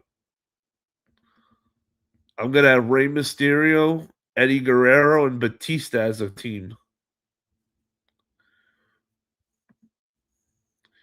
Sorry, Kiwi, it's in the mix of everything. Otherwise, I would have grabbed it for you in a heartbeat. Hot Rod, oh yeah. Virgil's dead, and the $1 Million Man is still around. It would have been cool to see who would have been the new Virgil, or the new, and if Bo Dallas didn't go the way he went, Bo Dallas, let's say Bo Dallas goes the other way. You get Bo Dallas as the new IRS. That would have been cool. Waylon Mercy inspired by Bray Wyatt. You damn right, Rob. For me, I'd say best managers, in no order: Bobby Heaton, Jim Cornette, Conan, Paul Heyman. Yeah, Bobby Heaton, Jim Cornette, and Paul Heyman.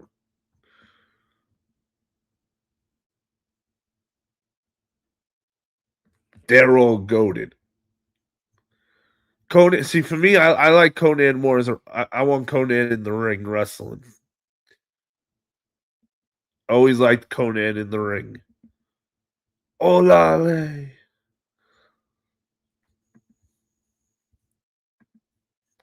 And if we're talking ROH, then I'll say Julius Smoke for a good manager. His work with Homicide and Low Key. Okay. Hey, if we talking ROH, you gotta name Prince Nana. I like him and Swerve together. They got caught up in a money laundering scandal. Oh shit, Kiwi. Well, that's not good. That is definitely not good. One of my favorite managers of all time. Oh, that's right, Jimmy Hart. How did we not say Jimmy Hart? Come on. Ted DiBiase Jr. I thought could have had definitely done so much more. The $1 million boy is what I'd call him. Or the $1 million stud. You know, just something. They really dropped the ball with that. I admire your work and appreciate you, bro. Great love from India. HBK is all. Hey, HBK is a goat. And hey, big shout out to India. Make sure India that you smash that like button and subscribe to the channel. Remember they were low key pushing for Brodus Clay to be the new Virgil. I forgot about Brodus Clay for a moment. Holy shit.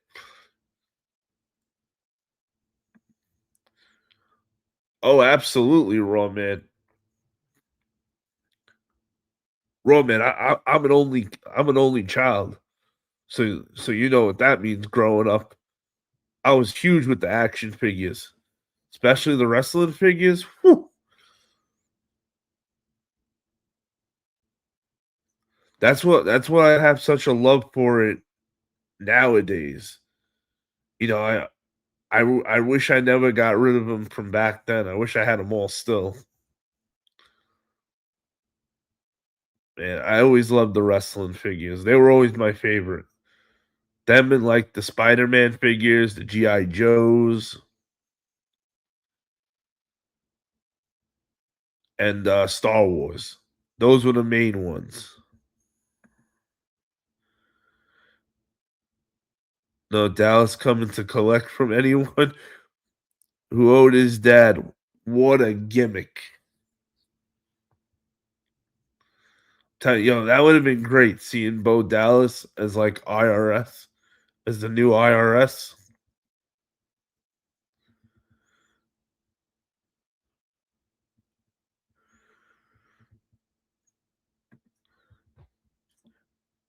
My favorite's the Godfather and his hose. He owns a marijuana dispensary in Las Vegas, Nevada. Oh, that's awesome. Good for the Godfather. And how great is the Godfather? Like, yo, he had so many good gimmicks. First, he was Papa Shango. Then he was Kama.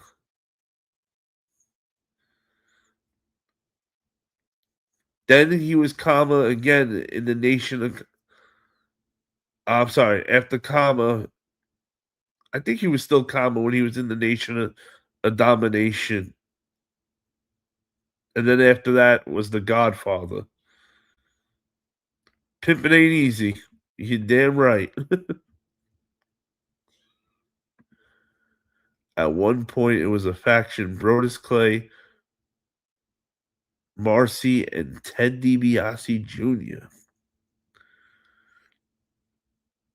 I remember Brodus Clay with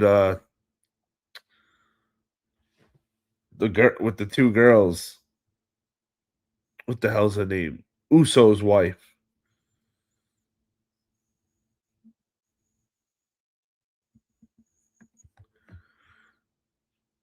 Donald said they tried something like that with Austin when he first came in. Yep.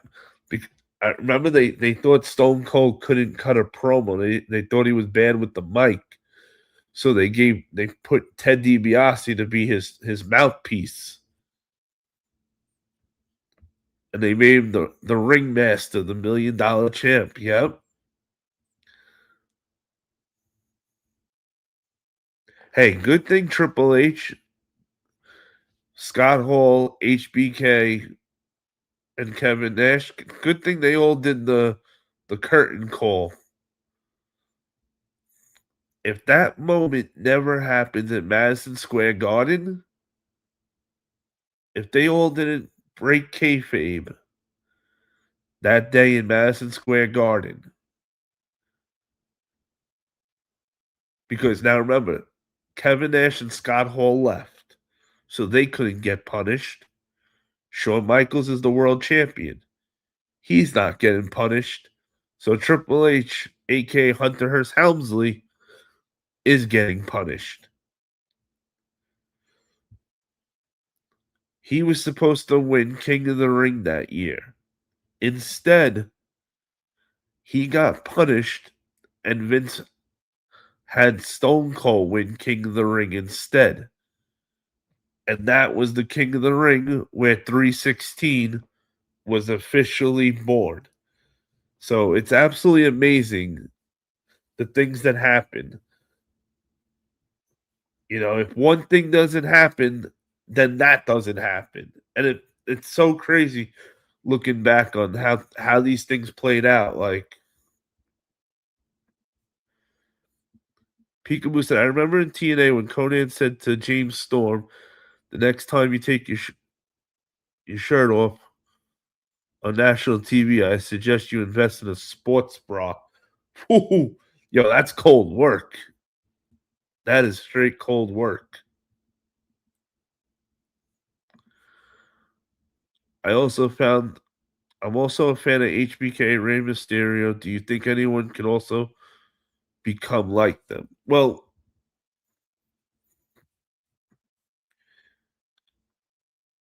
AJ Styles and HBK, they're on their own level. Those two guys are on a special level.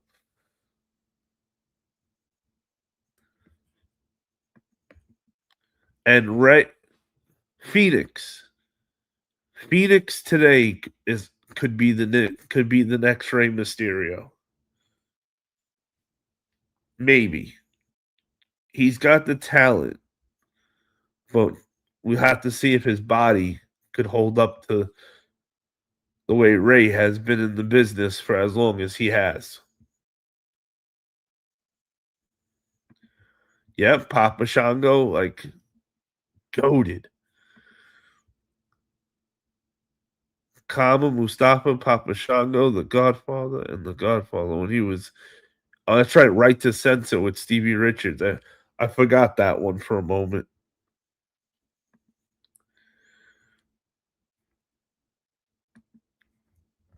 You know, it's fun. I got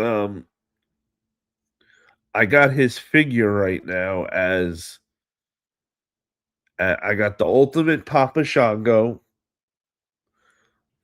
I have the Kama when he had like that red outfit with the white shirt. That was when Undertaker took his chain, his big gold chain, and turned it into his urn, or vice versa. I got that figure, and I have the Nation of Domination figure.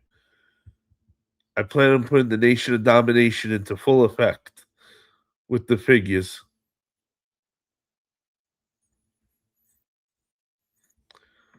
Sorry, Roman. It's on a different level of the house at the moment.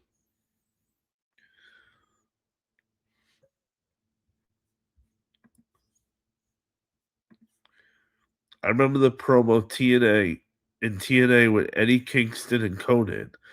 And Conan called him a walking, talking glory hole. And Mike Santana covers his face because he started laughing. Yo, Conan is is cold work, bro. Roman, I'll bring him next live though. I'll bring a few of them for you and Kiwi next live. Dragon Lee, Penta, and Rey Phoenix most definitely could be the future Lucha Libre. Penta, I think actually is the best one, but I wouldn't say Penta's the next Rey Mysterio because he's his own. He's his own man, his own character, and Penta's perfect. He's got the gimmick. He has the moves. His brother Phoenix is absolutely amazing. He's great too. I'm sorry, I'm biased with Dragon Lee. If that douchebag didn't land on me at a show and was a dick about it, I would have liked him. It's like, yo, I didn't land on you. You landed on me. So I don't know what he was getting pissed about.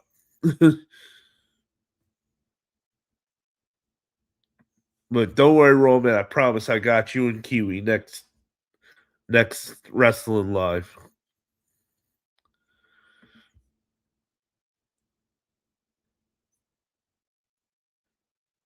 Oh, the pterodactyl. You mean you mean the Funkosauruses with Brodus Clay, the girls?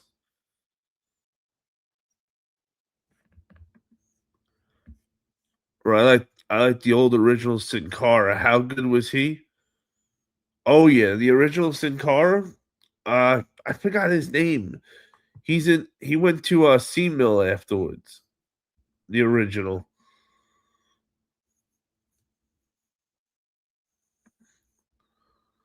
Oh bro, it's 10 minutes to 3 a.m. and I am whooped from work. I'm going to bed. I will catch you on the next one, bro. Yes, sir, Donald. Thank you as always, brother, for coming through. Too sweet. I remember you telling a bit about the story with Dragon Lee. Oh no, he did not. He didn't he didn't really speak English at the time either. I don't know how good his English is now, but that guy that guy in C-Mill who used to dress up like a caveman, he moved and Dragon Lee landed on me when I was sitting first row in 2019. The guy didn't say I'm sorry. Are you okay? Nothing. Hey, what up, Red Devil? How are we tonight, Red Devil News? Thank you, Mystico. Yes, there we go. I could not remember the name.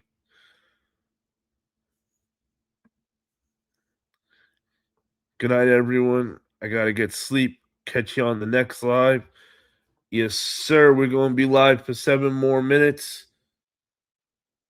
Myself, I always call it 3 a.m. as the cutoff. In WWE, the original Sin Cara was later known as Sin Cara Azul, blue. Then there was Sin Cara Negra. Hunako. Yep. Yep, Peekaboo.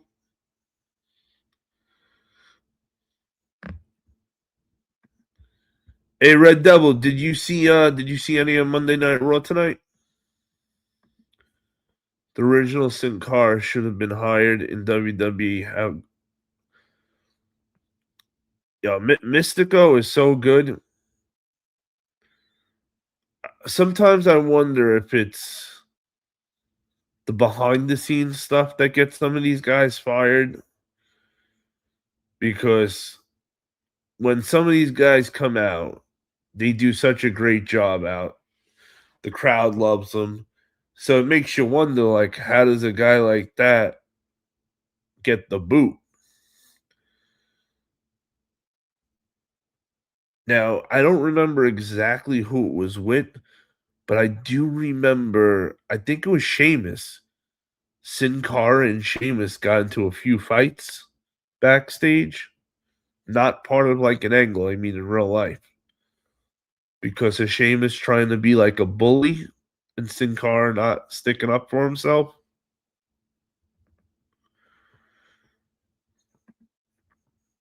Right, Red Devil? Bro. And they didn't just release Uncle Howdy. You know Red Devil, they released the entire Wyatt Six. Like, how fucked up is that?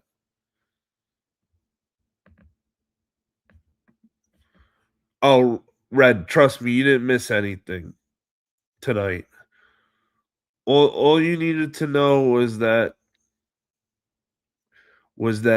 um Jacob Fatu choked out Roman. And then when he was walking away, Roman said, "You want me at Backlash? You got it." That was literally all you needed to know from Monday Night Raw tonight. It was lackluster. Hey, South Jersey, what's up, brother? Just stopped in to say what up. Heading to bed in a few. You and me both, South Jersey. You and me both. But we will be live on the other channel tomorrow night, 9 o'clock, South Jersey.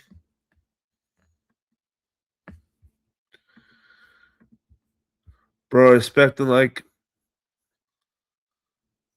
our legend, the great CaLL and Veer Mahan. I love you from India. Hey, thank you, RK, and big shout out to India, man. Yo, and hey, I got a great CaLL figure too. I'm a fan of the great CaLL. When are you going live again? I have. I'm on my other channel tomorrow night. I may try to. See, usually I would have said Friday after SmackDown I'll be live, but I won't be. I won't be home this Friday. I'm going.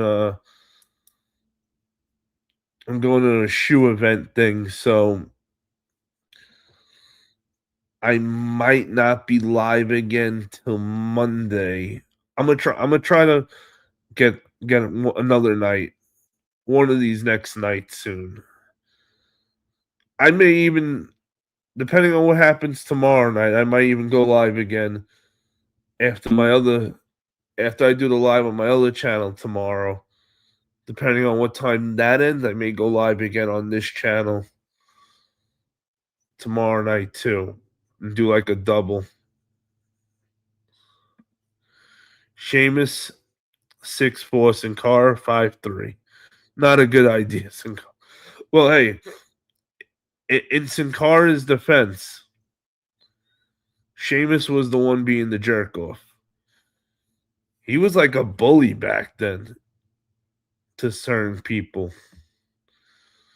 Sheamus absolutely deserved to get punched in the mouth. From what I heard, the original Sin Cara didn't work out in the end because he wasn't adapting to the American style of wrestling and his English speaking wasn't too fluent. Hey, that could definitely be a lot. That could do it. I think they'll have a decent match. To be honest, obviously Roman will retain, right? Obviously, it's gotta. They just put the damn belt on him, right? I'll definitely be there. I just been beat, man, with this job. Hey, South Jersey, you always come through, brother. and I appreciate you for it. You going? Yes, sir. I am going to the Blue Tile event.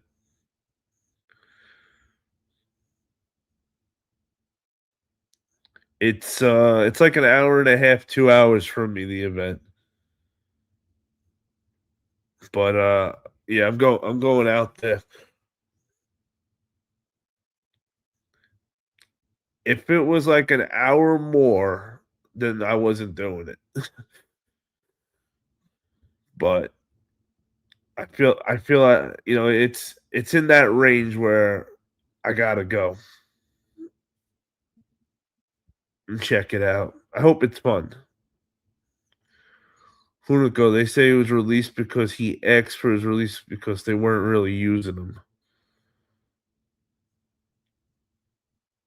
I could see all these things happening. They stopped using him because he wasn't adapting. He wasn't working out. I could see it. Hey, it could all you could all be right. Shit, it's not just one of you. I bet it all played into the factor. Just say his mohawk looked like an orange on top of his head.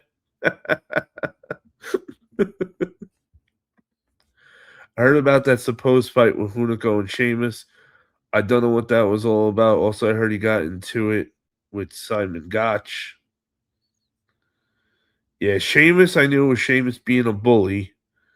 I forgot what the Simon Gotch one was. I think Simon Gotch might have been a dick too.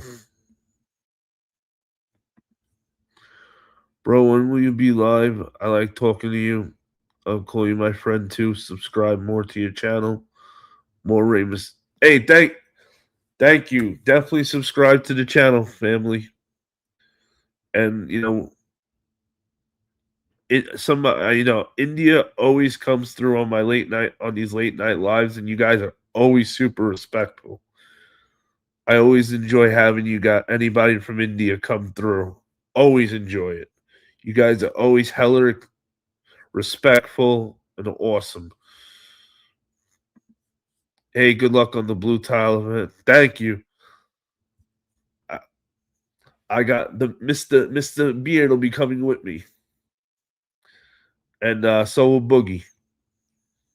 So I'm not going. I'm not going alone. I wish I could have gone. Well, Kiwi, it's supposed to rain, so we'll see how much fun it ends up being. As of now, it's supposed to rain Friday and not stop until 4 o'clock Saturday. So we're going to see what happens, but we're definitely going. Hurko is adapting well as Billy. Oh yeah, Hurko was doing good in the company. Romance and Simon Gotch. Right? That guy was a dick, right? Behind the backstage. I remember him with a bad attitude. Definitely bring a few chairs. Oh, I'm bringing a chair for sure. Well, we're all gonna have a chair each, but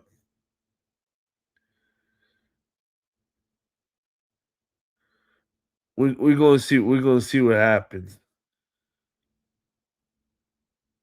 I'm gonna have to give like a Braveheart speech when I go to the blue tile thing if it's raining out because there is no way I'm sitting in the rain like an asshole for 10 hours.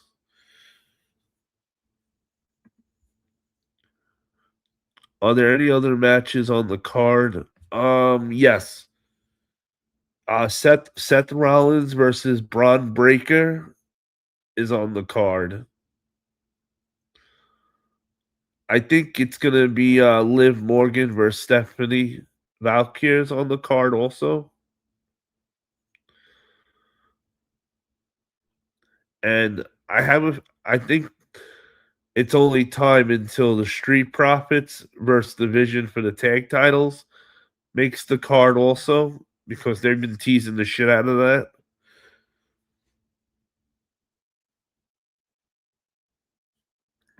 Hells yeah. Rey Mysterio and ECW was awesome. Shit, I used to love watching the old school ECW. They had such a good product. It's amazing what Paul Heyman did with that company without, not having enough money. And still, it was that awesome. Rob said, I love talking with you guys and hanging out with all of you guys. Hey, we love you too, Rob. Hey, you're my Irish psychopath. What up, Izzy? I think night one wasn't there for WrestleMania, but night two was good. Night two, night two delivered, but night one just didn't do it for me. Braun's spear will break him. Oh yeah, bro. Braun's got the best spear. Simon Gotch, I heard was something racial. He was said. Oh, I'm not surprised with Simon Gotch. See, you just think of Simon Gotch, you think dickhead, right? South Jersey, have a good night, brother. I'll see you tomorrow. Hey, if anybody has not already subscribed to the channel, please smash that like button, hit that subscribe button. It is absolutely free 99 to show support. We need Jericho or The Rock to help Jacob beat Roman. Well, Jericho's back with AEW, so we won't be seeing Jericho. And I know we all enjoy The Rock and wrestling, but it's going to be a long, long time before The Rock does anything wrestling like in ring wise. He's making so much money with the movies and everything that he's good.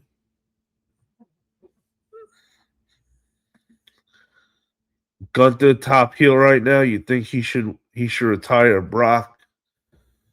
Oh, don't get it. Listen, I want to make it known that you heard it here first.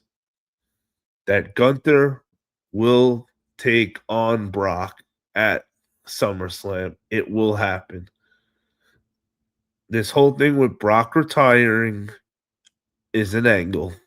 I think this is my opinion. I think that the favor Paul Heyman's gonna owe Gunther is gonna play into getting Brock Lesnar to come back for one more match. That's what I think.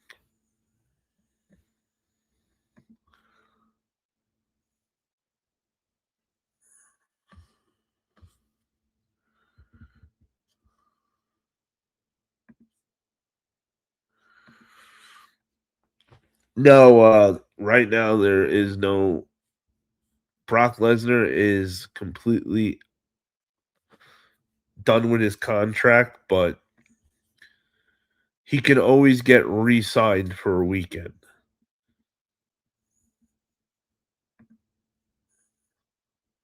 I love your culture, food, country, and people.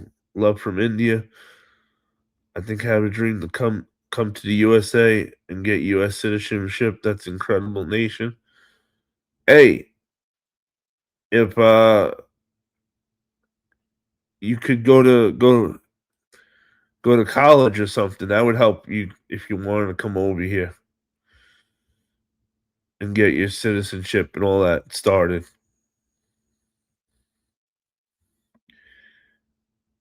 Izzy said, I agree. Red said, apparently nobody knew Brock was going to do that and retire, even Heyman. Or or that's what they want us to think. What better way than to have everybody fooled to say that they did not know? Just like when Hulk Hogan came out to promote his beer and the entire LA booed him. If you There's a thing with Triple H you can watch where they ask Triple H, did you know he was you didn't think he was gonna they asked him, did you think he was gonna get booed? And he said, yeah. He said, but was everybody talking about it all week? They were. He said, so we did our job. And look at this Lesnar thing. It's got the same Triple H writing. We don't know. We didn't know Brock was going to do that, blah, blah, blah. And what happens? Everybody's talking about it. Wait to SummerSlam.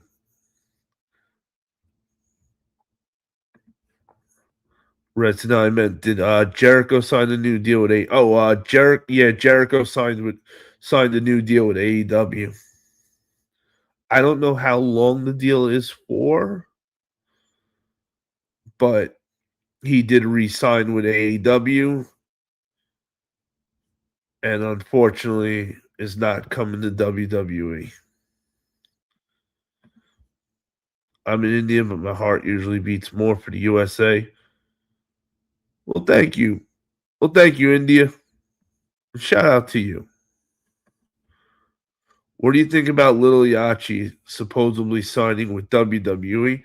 So I heard that Little Yachi is not going anywhere and that he will be staying as of now with Trick Williams. So, I think they're using him just as a gimmick. I don't want to see him wrestling.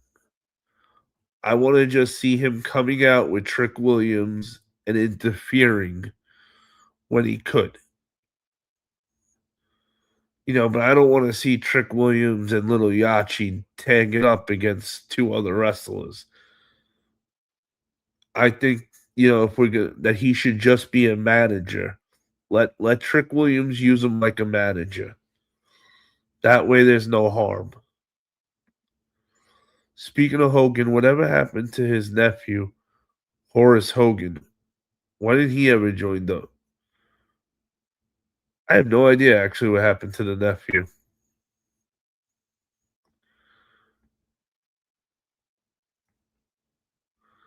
But you know,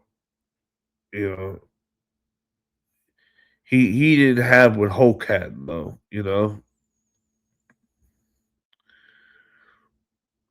You got the love and the respect over here in Illinois. Rob, you're the best, my brother. I love you. Thank you for the kind words, the Irish psychopath. Bro, he was gonna sign with WWE and he saw TKO and said, fuck that. I'll stay right? He said, fuck TKO. I'm good just where I am.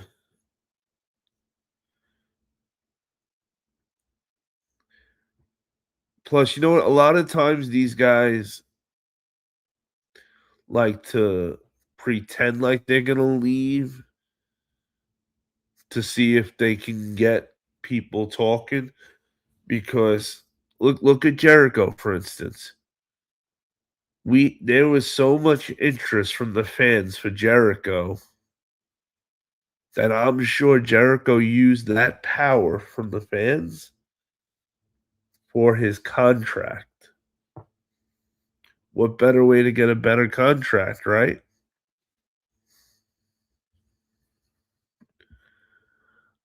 I like Evan Bourne, bro. How good Super wa Yo, Evan Bourne was awesome. Matt Sydal. Evan Bourne was Matt Sydal. He was a great high flyer. Yeah, I think the manager role for Little Yachi is very fitting. I've seen his interviews. He has a lot of charisma, right? Like it works. And we're now used to seeing him in the gingerbread man. I hope they keep dressing somebody up as a gingerbread man. And of course, I follow his music. Little Yachi Peekaboo song, classic. Javon Evans actually had the Little Yachi Air Force Ones on tonight.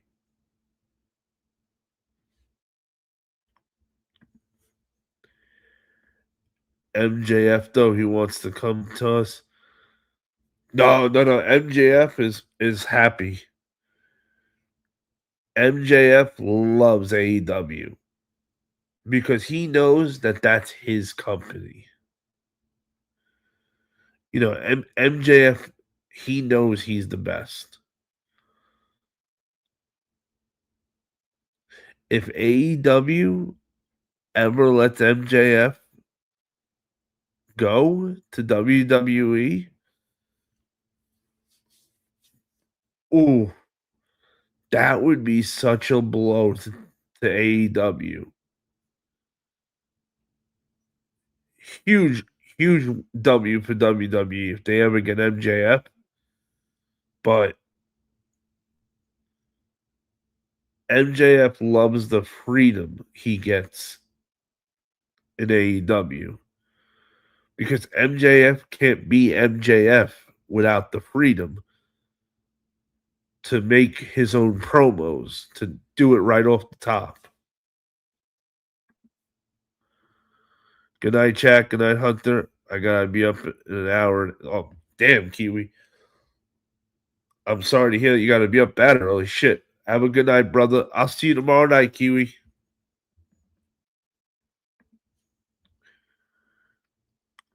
Yoshitachi is also a fairy, but he needs to work over his wrestling skill, I think.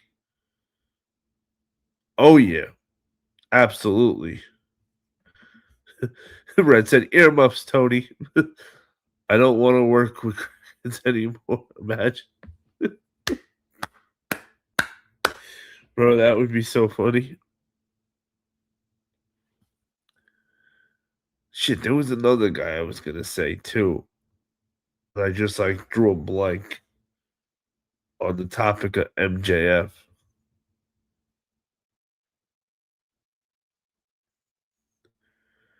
But I am curious to see where does you know, where does Cyril go? Where does the Wyatt Six land? Where does Apollo Cruz land?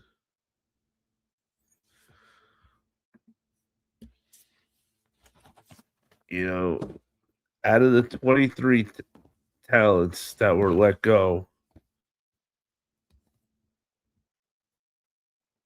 13, I'd say 13 out of the 23 had something, they have somewhere they're going to be able to pick, I think, where they want to go. I think Bo Dallas is done. He'll retire. See, that's the real shitty part, too. If the Wyatt Six doesn't stick together, it ruins it. They need to stay together and go to TNA. I'm telling you, you put the Wyatt Six in TNA right now, it works. Matt Hardy will do so good with them behind the scenes, helping them do shit.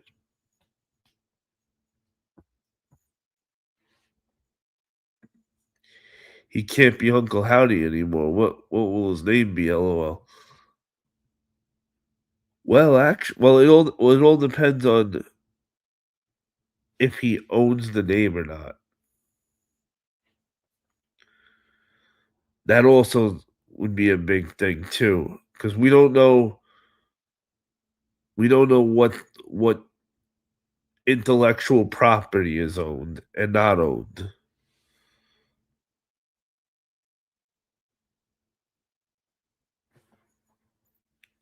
But if Uncle Howdy's taken, if he can't use the Uncle Howdy name, which if I was him, I would screw that name. Screw it. I'd probably start going with Bo Wyatt. Bray Wyatt was your brother. Embrace that shit.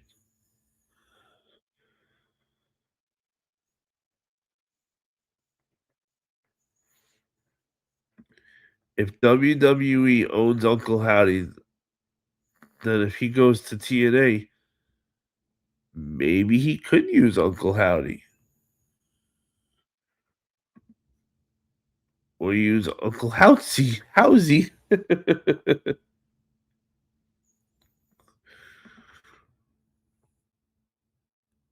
That. Thank you, India. Much love, brother.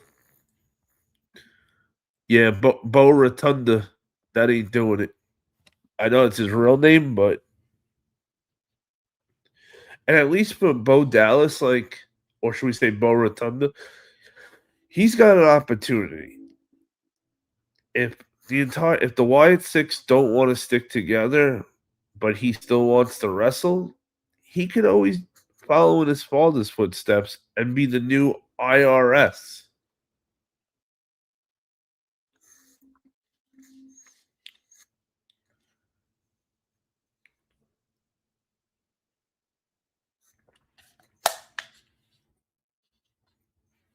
But I think if the Wyatt Six stay together and go to TNA, it'll work.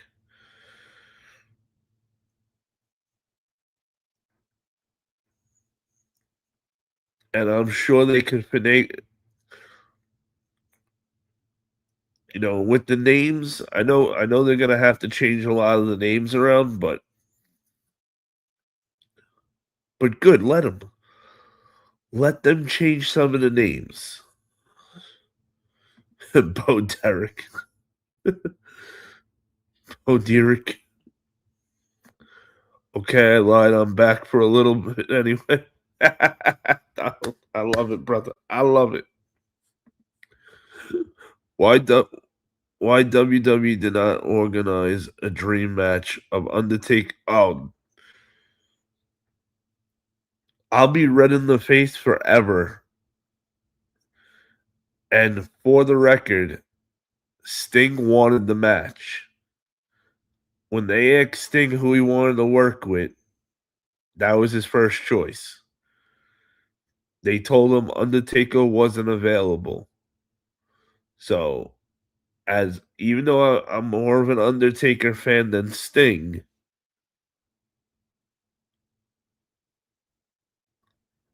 we're mad at Undertaker for this, not Sting. We are mad at Undertaker for that match not happening.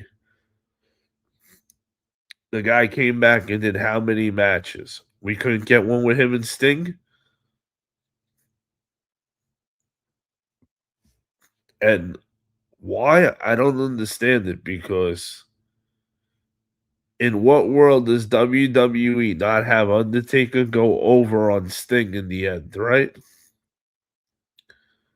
So I would think he would be more than happy to want to do that match.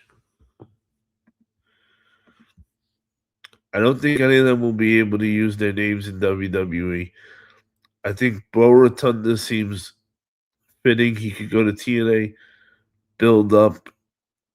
Yeah, absolutely. Or maybe he could. Go by Bo Brayson.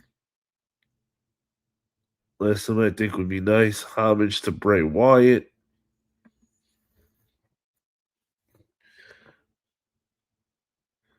The one thing that does have to happen though is if they stay together, they need to be lethal, deadly,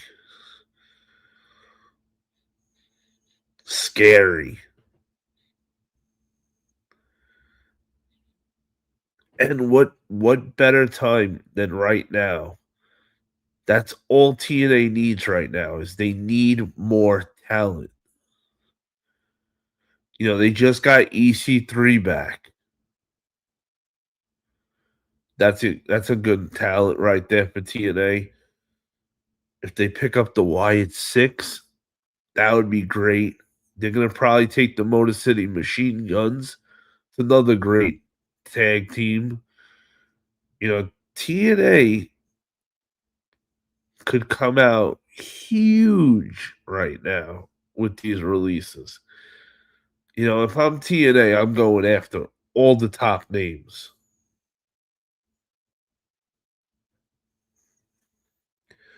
Aleister Black, forget it. I'm on the phone with Aleister Black. If I'm TNA, I'm on the phone with him right now, and I'm telling him, if you and Selena come to TNA, the first pay-per-view after you arrive, we put the belt on you. You tell Aleister Black that, and he's coming to TNA then. Listen, he's been with WWE for a little bit now. So he knows what a beautiful paycheck looks like. But he doesn't know what being a world champion is. And I think whatever company could promise him that they'll make him a world champion, he's going to go with. It's sad that most of the WCW guys that went to WWE more or less treated like jobbers, except for Eddie, Booker, Goldberg, and Macho. Am I missing anyone? I don't think so. But you're right. It was like Vince's big joke. He made a joke out of them. It was like, I don't care if the Monday Night Wars are over. Now I'm just going to be petty because I can and I own everybody. Motor City Machine Guns return to TNA, I think would be nice. Absolutely. What better team to return to TNA? Aleister Black and Zelina too, for sure. Because that's the big thing. We need Aleister Black to go somewhere where he's gonna be a main event talent, not get lost on the roster. Which is why I don't think AEW is good for Aleister Black. Look at how many guys are ahead of him. What do we got?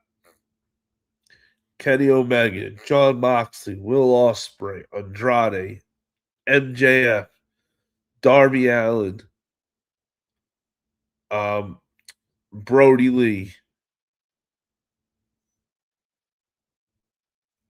More people, Okada, the other Chinese guy that's in the Don Callis family that fights with Okada.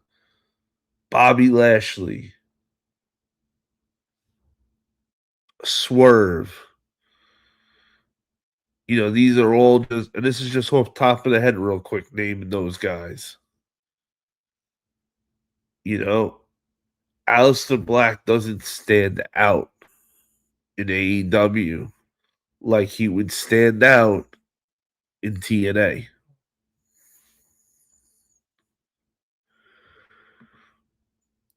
Uncle Howdy versus Joe Henry.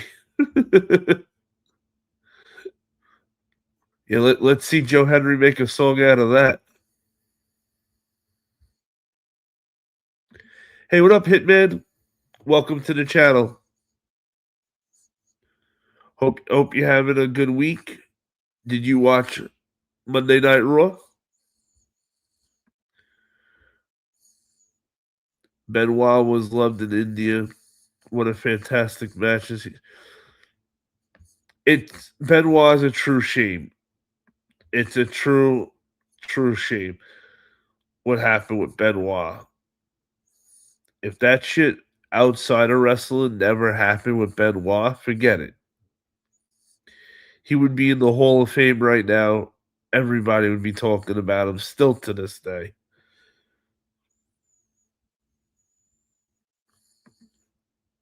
Hey, what up, Zed? What up, Z? Too sweet. How are we tonight, Z? Hey, guys, make sure if you have not already, smash that like button. Hit that subscribe button. Join the Wolfpack Federation. On this channel, we talk all things wrestling, past, present, future, old, collectibles, wrestling collectibles, you name it. If it has something to do with wrestling, we do it over here.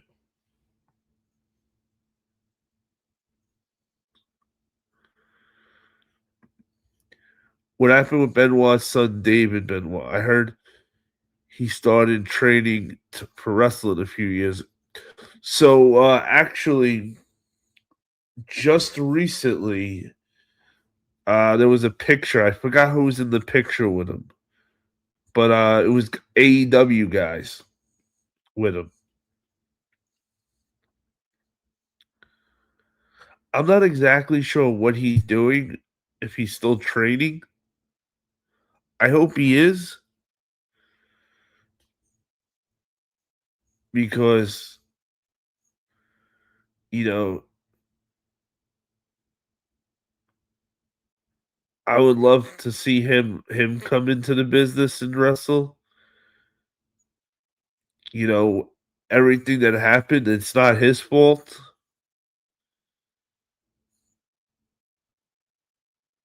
And on top of it, it was his family. So nobody should look at him a certain way. You know, it was his actual family that his father, did that to. So if anybody's going to be upset about what his father did, it's going to be him the most. And I would love for him to come to wrestling. I hope he bulks up, big time bulks up.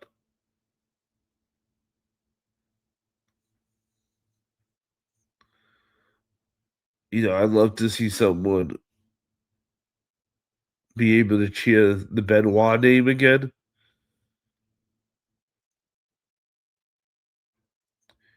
I always like to say, judge these guys in wrestling on what they do as wrestlers, not what happens when the camera stops rolling. What they do in their personal life is none of our business, which is true. But when you do something as horrible as Chris Benoit does, there's no way you can't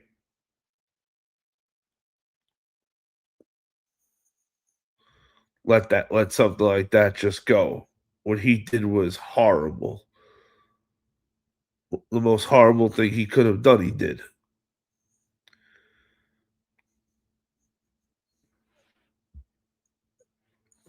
Try Like my brother Donald said, hit that like button and subscribe.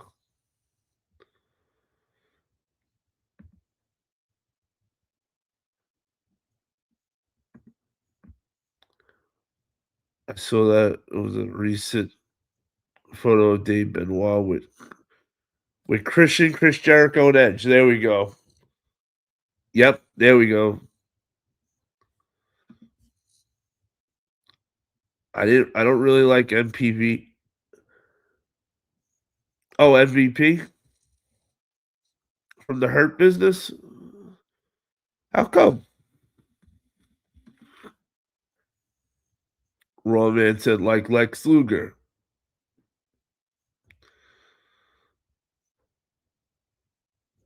Oh, it's so crazy. I don't know if you guys have seen Lex Luger, what he looks like nowadays, but when I see Lex Luger nowadays, sometimes I got to do like a double take. Like it's hard to believe that Lex Luger today is Lex Luger of yesterday. Exactly. It's unfortunate what happened. RIP to all who passed. But David Benoit is his own man. If he does wrestle, I definitely say go by his real name. I would go by his real name too. Because trying to cover it up, I think just makes it worse. Because then you have, if you cover it up, you're gonna have everybody whispering, "Yo, it's Benoit's kid. Yo, that's Benoit's kid." And then instead of your attention being on his skill and the talk being about how good David Benoit is, no, the story will be, "Yo, do you know what his dad did? Blah blah blah." So you're right, Peekaboo. I would absolutely, if I was him, go by his real name. Show the world, hey, I'm not my father. I'm my own man, and bring some honor back to your family name.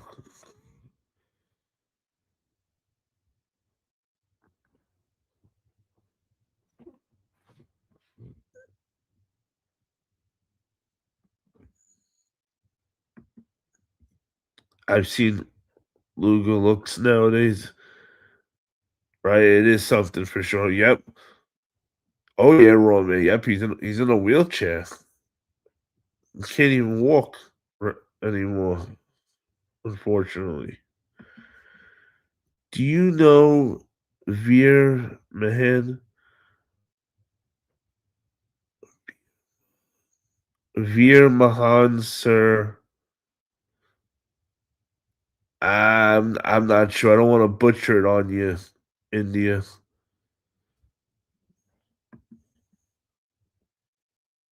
How good was Veer Mahan? Veer Mahan. Who was Veer with? I'd say the same for Lexus King. I still call him Brian Pillman Jr. Yeah, I don't understand why his name is Lexus King and not Brian Pillman Jr. Like that's some bullshit. Lexus King, my ass.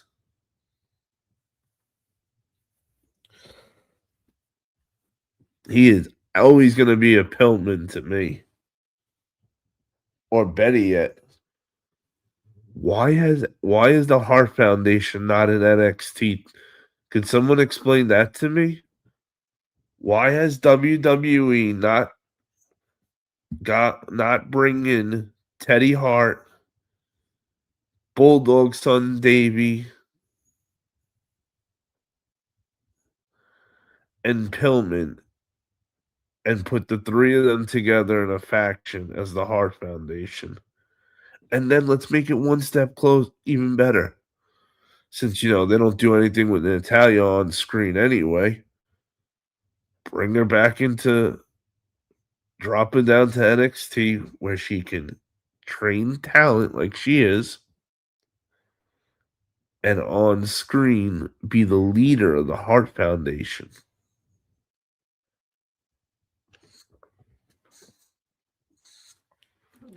What better than four Hearts as a team? But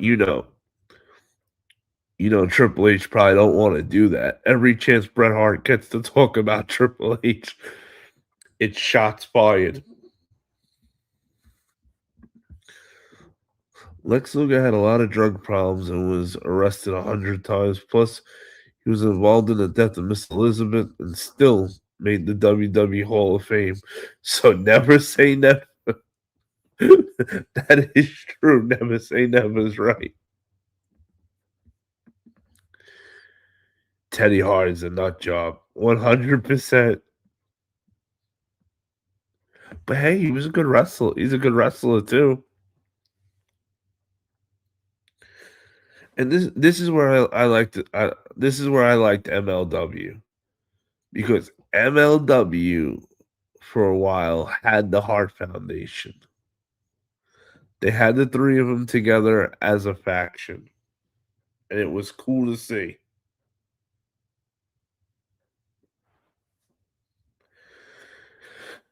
It just sucked at the time because Pillman Jr. wasn't really, he was really just learning. If MLW was to do that now, I think it would have been fantastic. We could have had Teddy or the Bulldogs kid world champion, and then the opposite with Pillman as tag champs. But guys, it's 3:42 in the morning. I was supposed to end this at 3 a.m. and we ended up going 42 minutes more.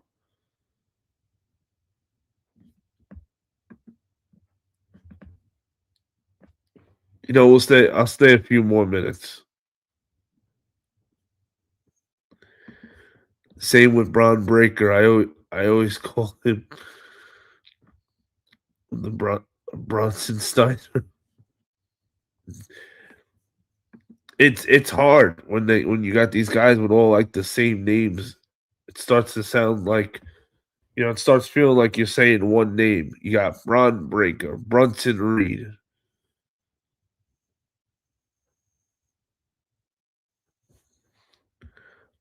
I remember seeing the Teddy Hart documentary a few years ago. Oh, I know that was good.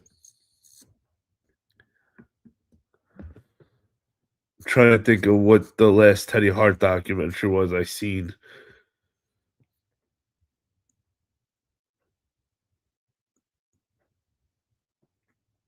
But he was a loose cannon, but a phenomenal wrestler. I don't know how much of what he says is bullshit when he speaks. That's the hard part.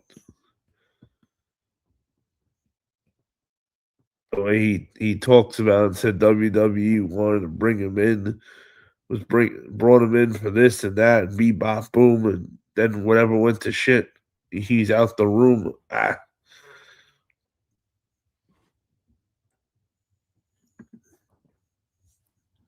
Get some more Canada Dry. It's gonna be a long night.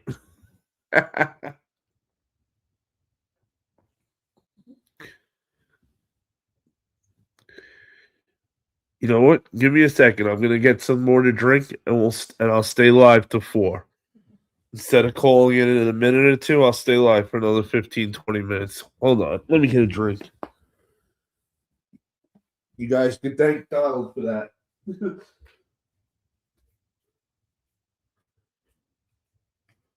Oh yeah.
Yeah.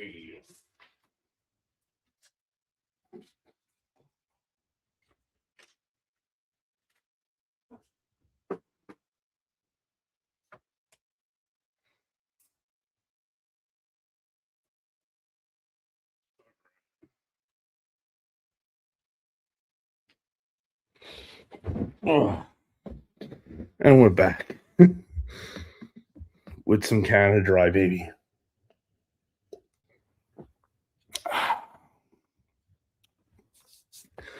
Woo!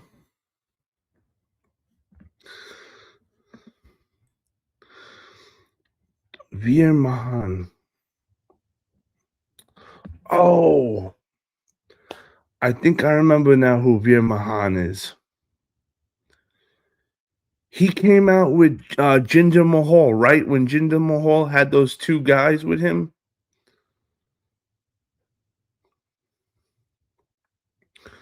And one guy was pretty big, long hair, was pretty good actually. Was that Veer Mahan? Is that who I'm thinking of? Because I remember Jinder Mahal having the two guys, and one of the two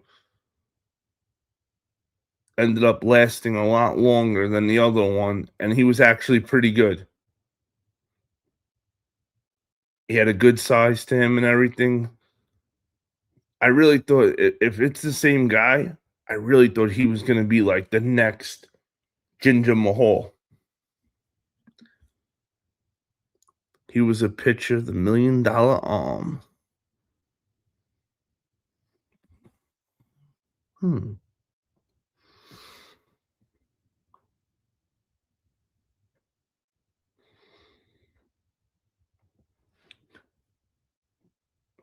Every time I hear the word $1 million, I just want to go to DiBiase's house and punch his son and be like, "That's for letting us down, you son of a bitch. Your dad's the $1 million man, and you never gave us the $1 million man gimmick. How dare you?"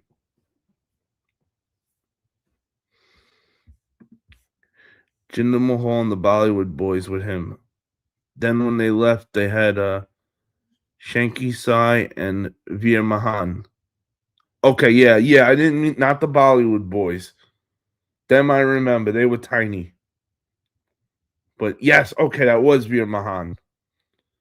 Yo, I was a fan of him. Shit, I like Jinder Mahal too.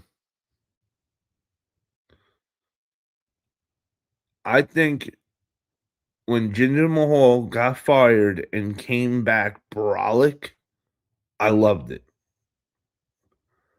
I said, "This is awesome.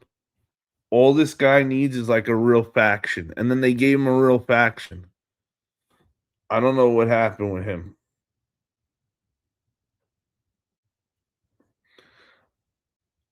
I don't know why it didn't work out. I'm pretty sure it had nothing to do with him. All to do with just creative, just not continuing to believe in him. Because if you remember back then, it was like, Vince was a fan of him and Alberto Del Rio. Like he loved those guys as heels, and not just any heels. Vince saw them as either top heels or not in the company at all.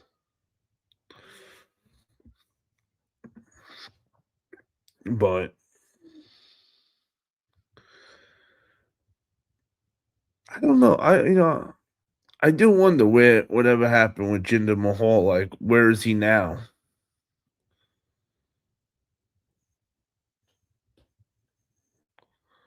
And we already know with Alberto Del Rio, this dude can't stop getting himself in trouble.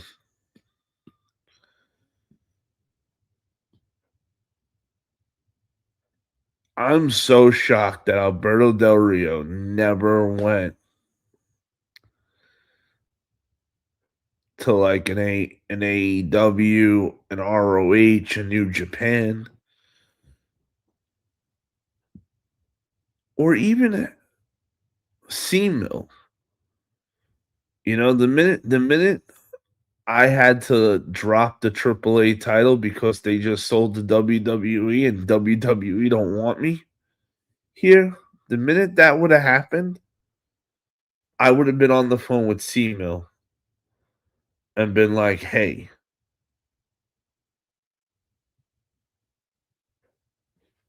how would you let's make a deal." And I would have did that shit before I dropped the AAA title. So that way you had more so we'd have more value.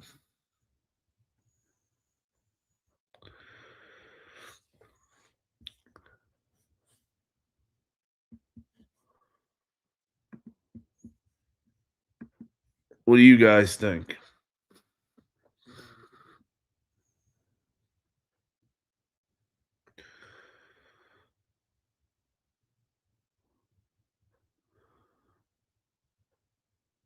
And how weird is it that after 2 seasons of the LFG show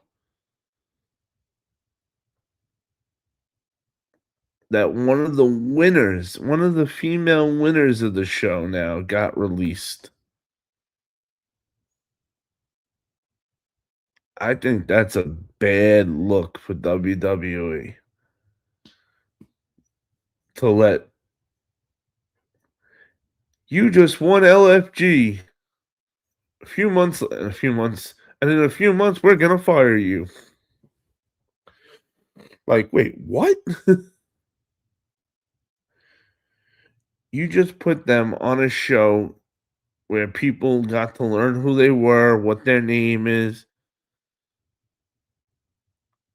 and then even while that show was airing, you had them training for months on end after the show, after they did that show. So now you got people fully invested in some of these characters, and then we're gonna just throw them out. Especially wait, let me see what her name is. Tyra May Steele. You never ever had a girl that was an Olympian gold medal winner like Kurt Angle. This was the first time they had an opportunity to do a female Kurt Angle. And what do? Nothing. They completely dropped the ball and get rid of her.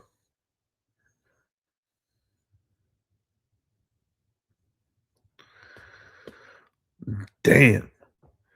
Just her being an Olympian gold medal winner should get her in any wrestling promotion door, period. Then add in that she won LFG and was in NXT. You know, companies love taking people that came from WWE. So that way they could, especially if the company's not so good, they love advertising. Former WWE star. Oh, yeah. I heard the new Alberto figure comes with slapping action in the female part. Bro.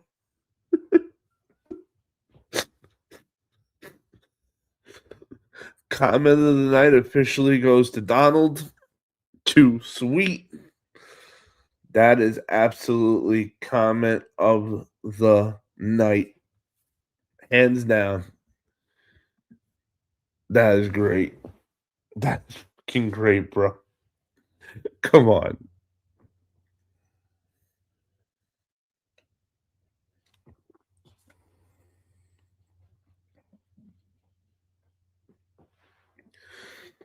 All right, so before we get out of here tonight, who do we want winning? Roman Reigns or Jacob Fatu?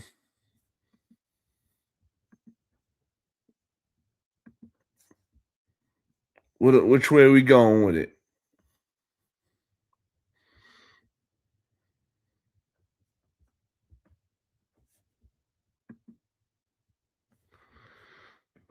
Do we want the Samoan werewolf or the tribal chief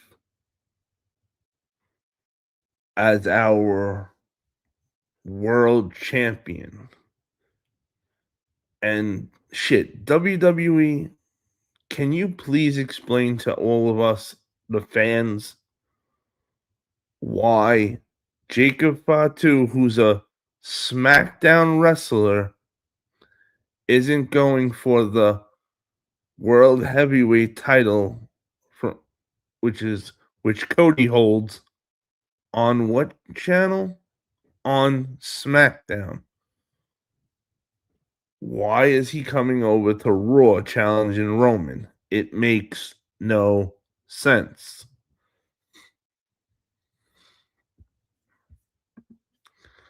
I'm going for Jacob, but I think Roman will win.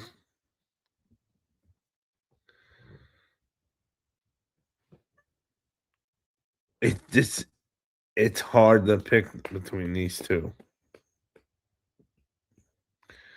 And I hate that they even put us in the predicament that we're in, that we have to pick between these two. Both these guys are bona fide leaders, like, but we already know what happens if Roman Reigns still stays champion and stays active on the roster. That means business is about to go up again. Because, we don't know what it would be like if Jacob Fatu is the champion. Now, I think they're missing a great opportunity by not having Jacob Fatu beat Cody for the belt.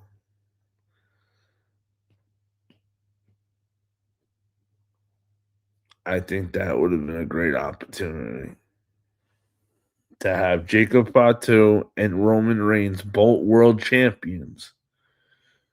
And then they start beefing with each other, leading to a world title versus world title ladder match, which obviously would have been down the road, but it would have been dope. Just missed opportunities by WWE again. I don't mind Roman as champ,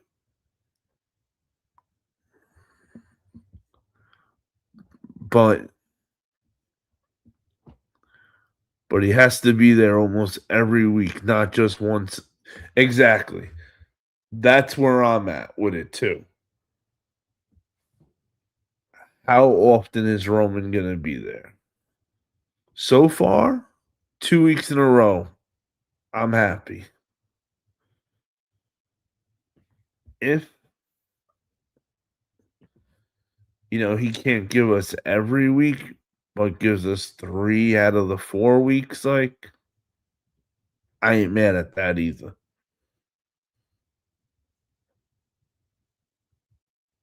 But if he's not gonna do that, Roman Reigns, and he's only gonna be around,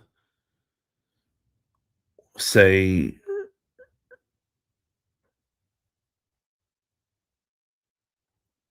one time a month, maybe 2, then we don't need to keep the strap on him. We need the strap on someone who's gonna be there night after night or almost every night, making that belt relevant. Which is fun, which was good, because that's what Roman was saying in the ring tonight. He said that this belt was created because they were hating on his glory. He said, now, thanks to me, this belt was in the main event of WrestleMania Night 2. And it was like, holy shit, he's right. he elevated the title, and he's right. He said the title's not supposed to make the man. The man's supposed to make the title.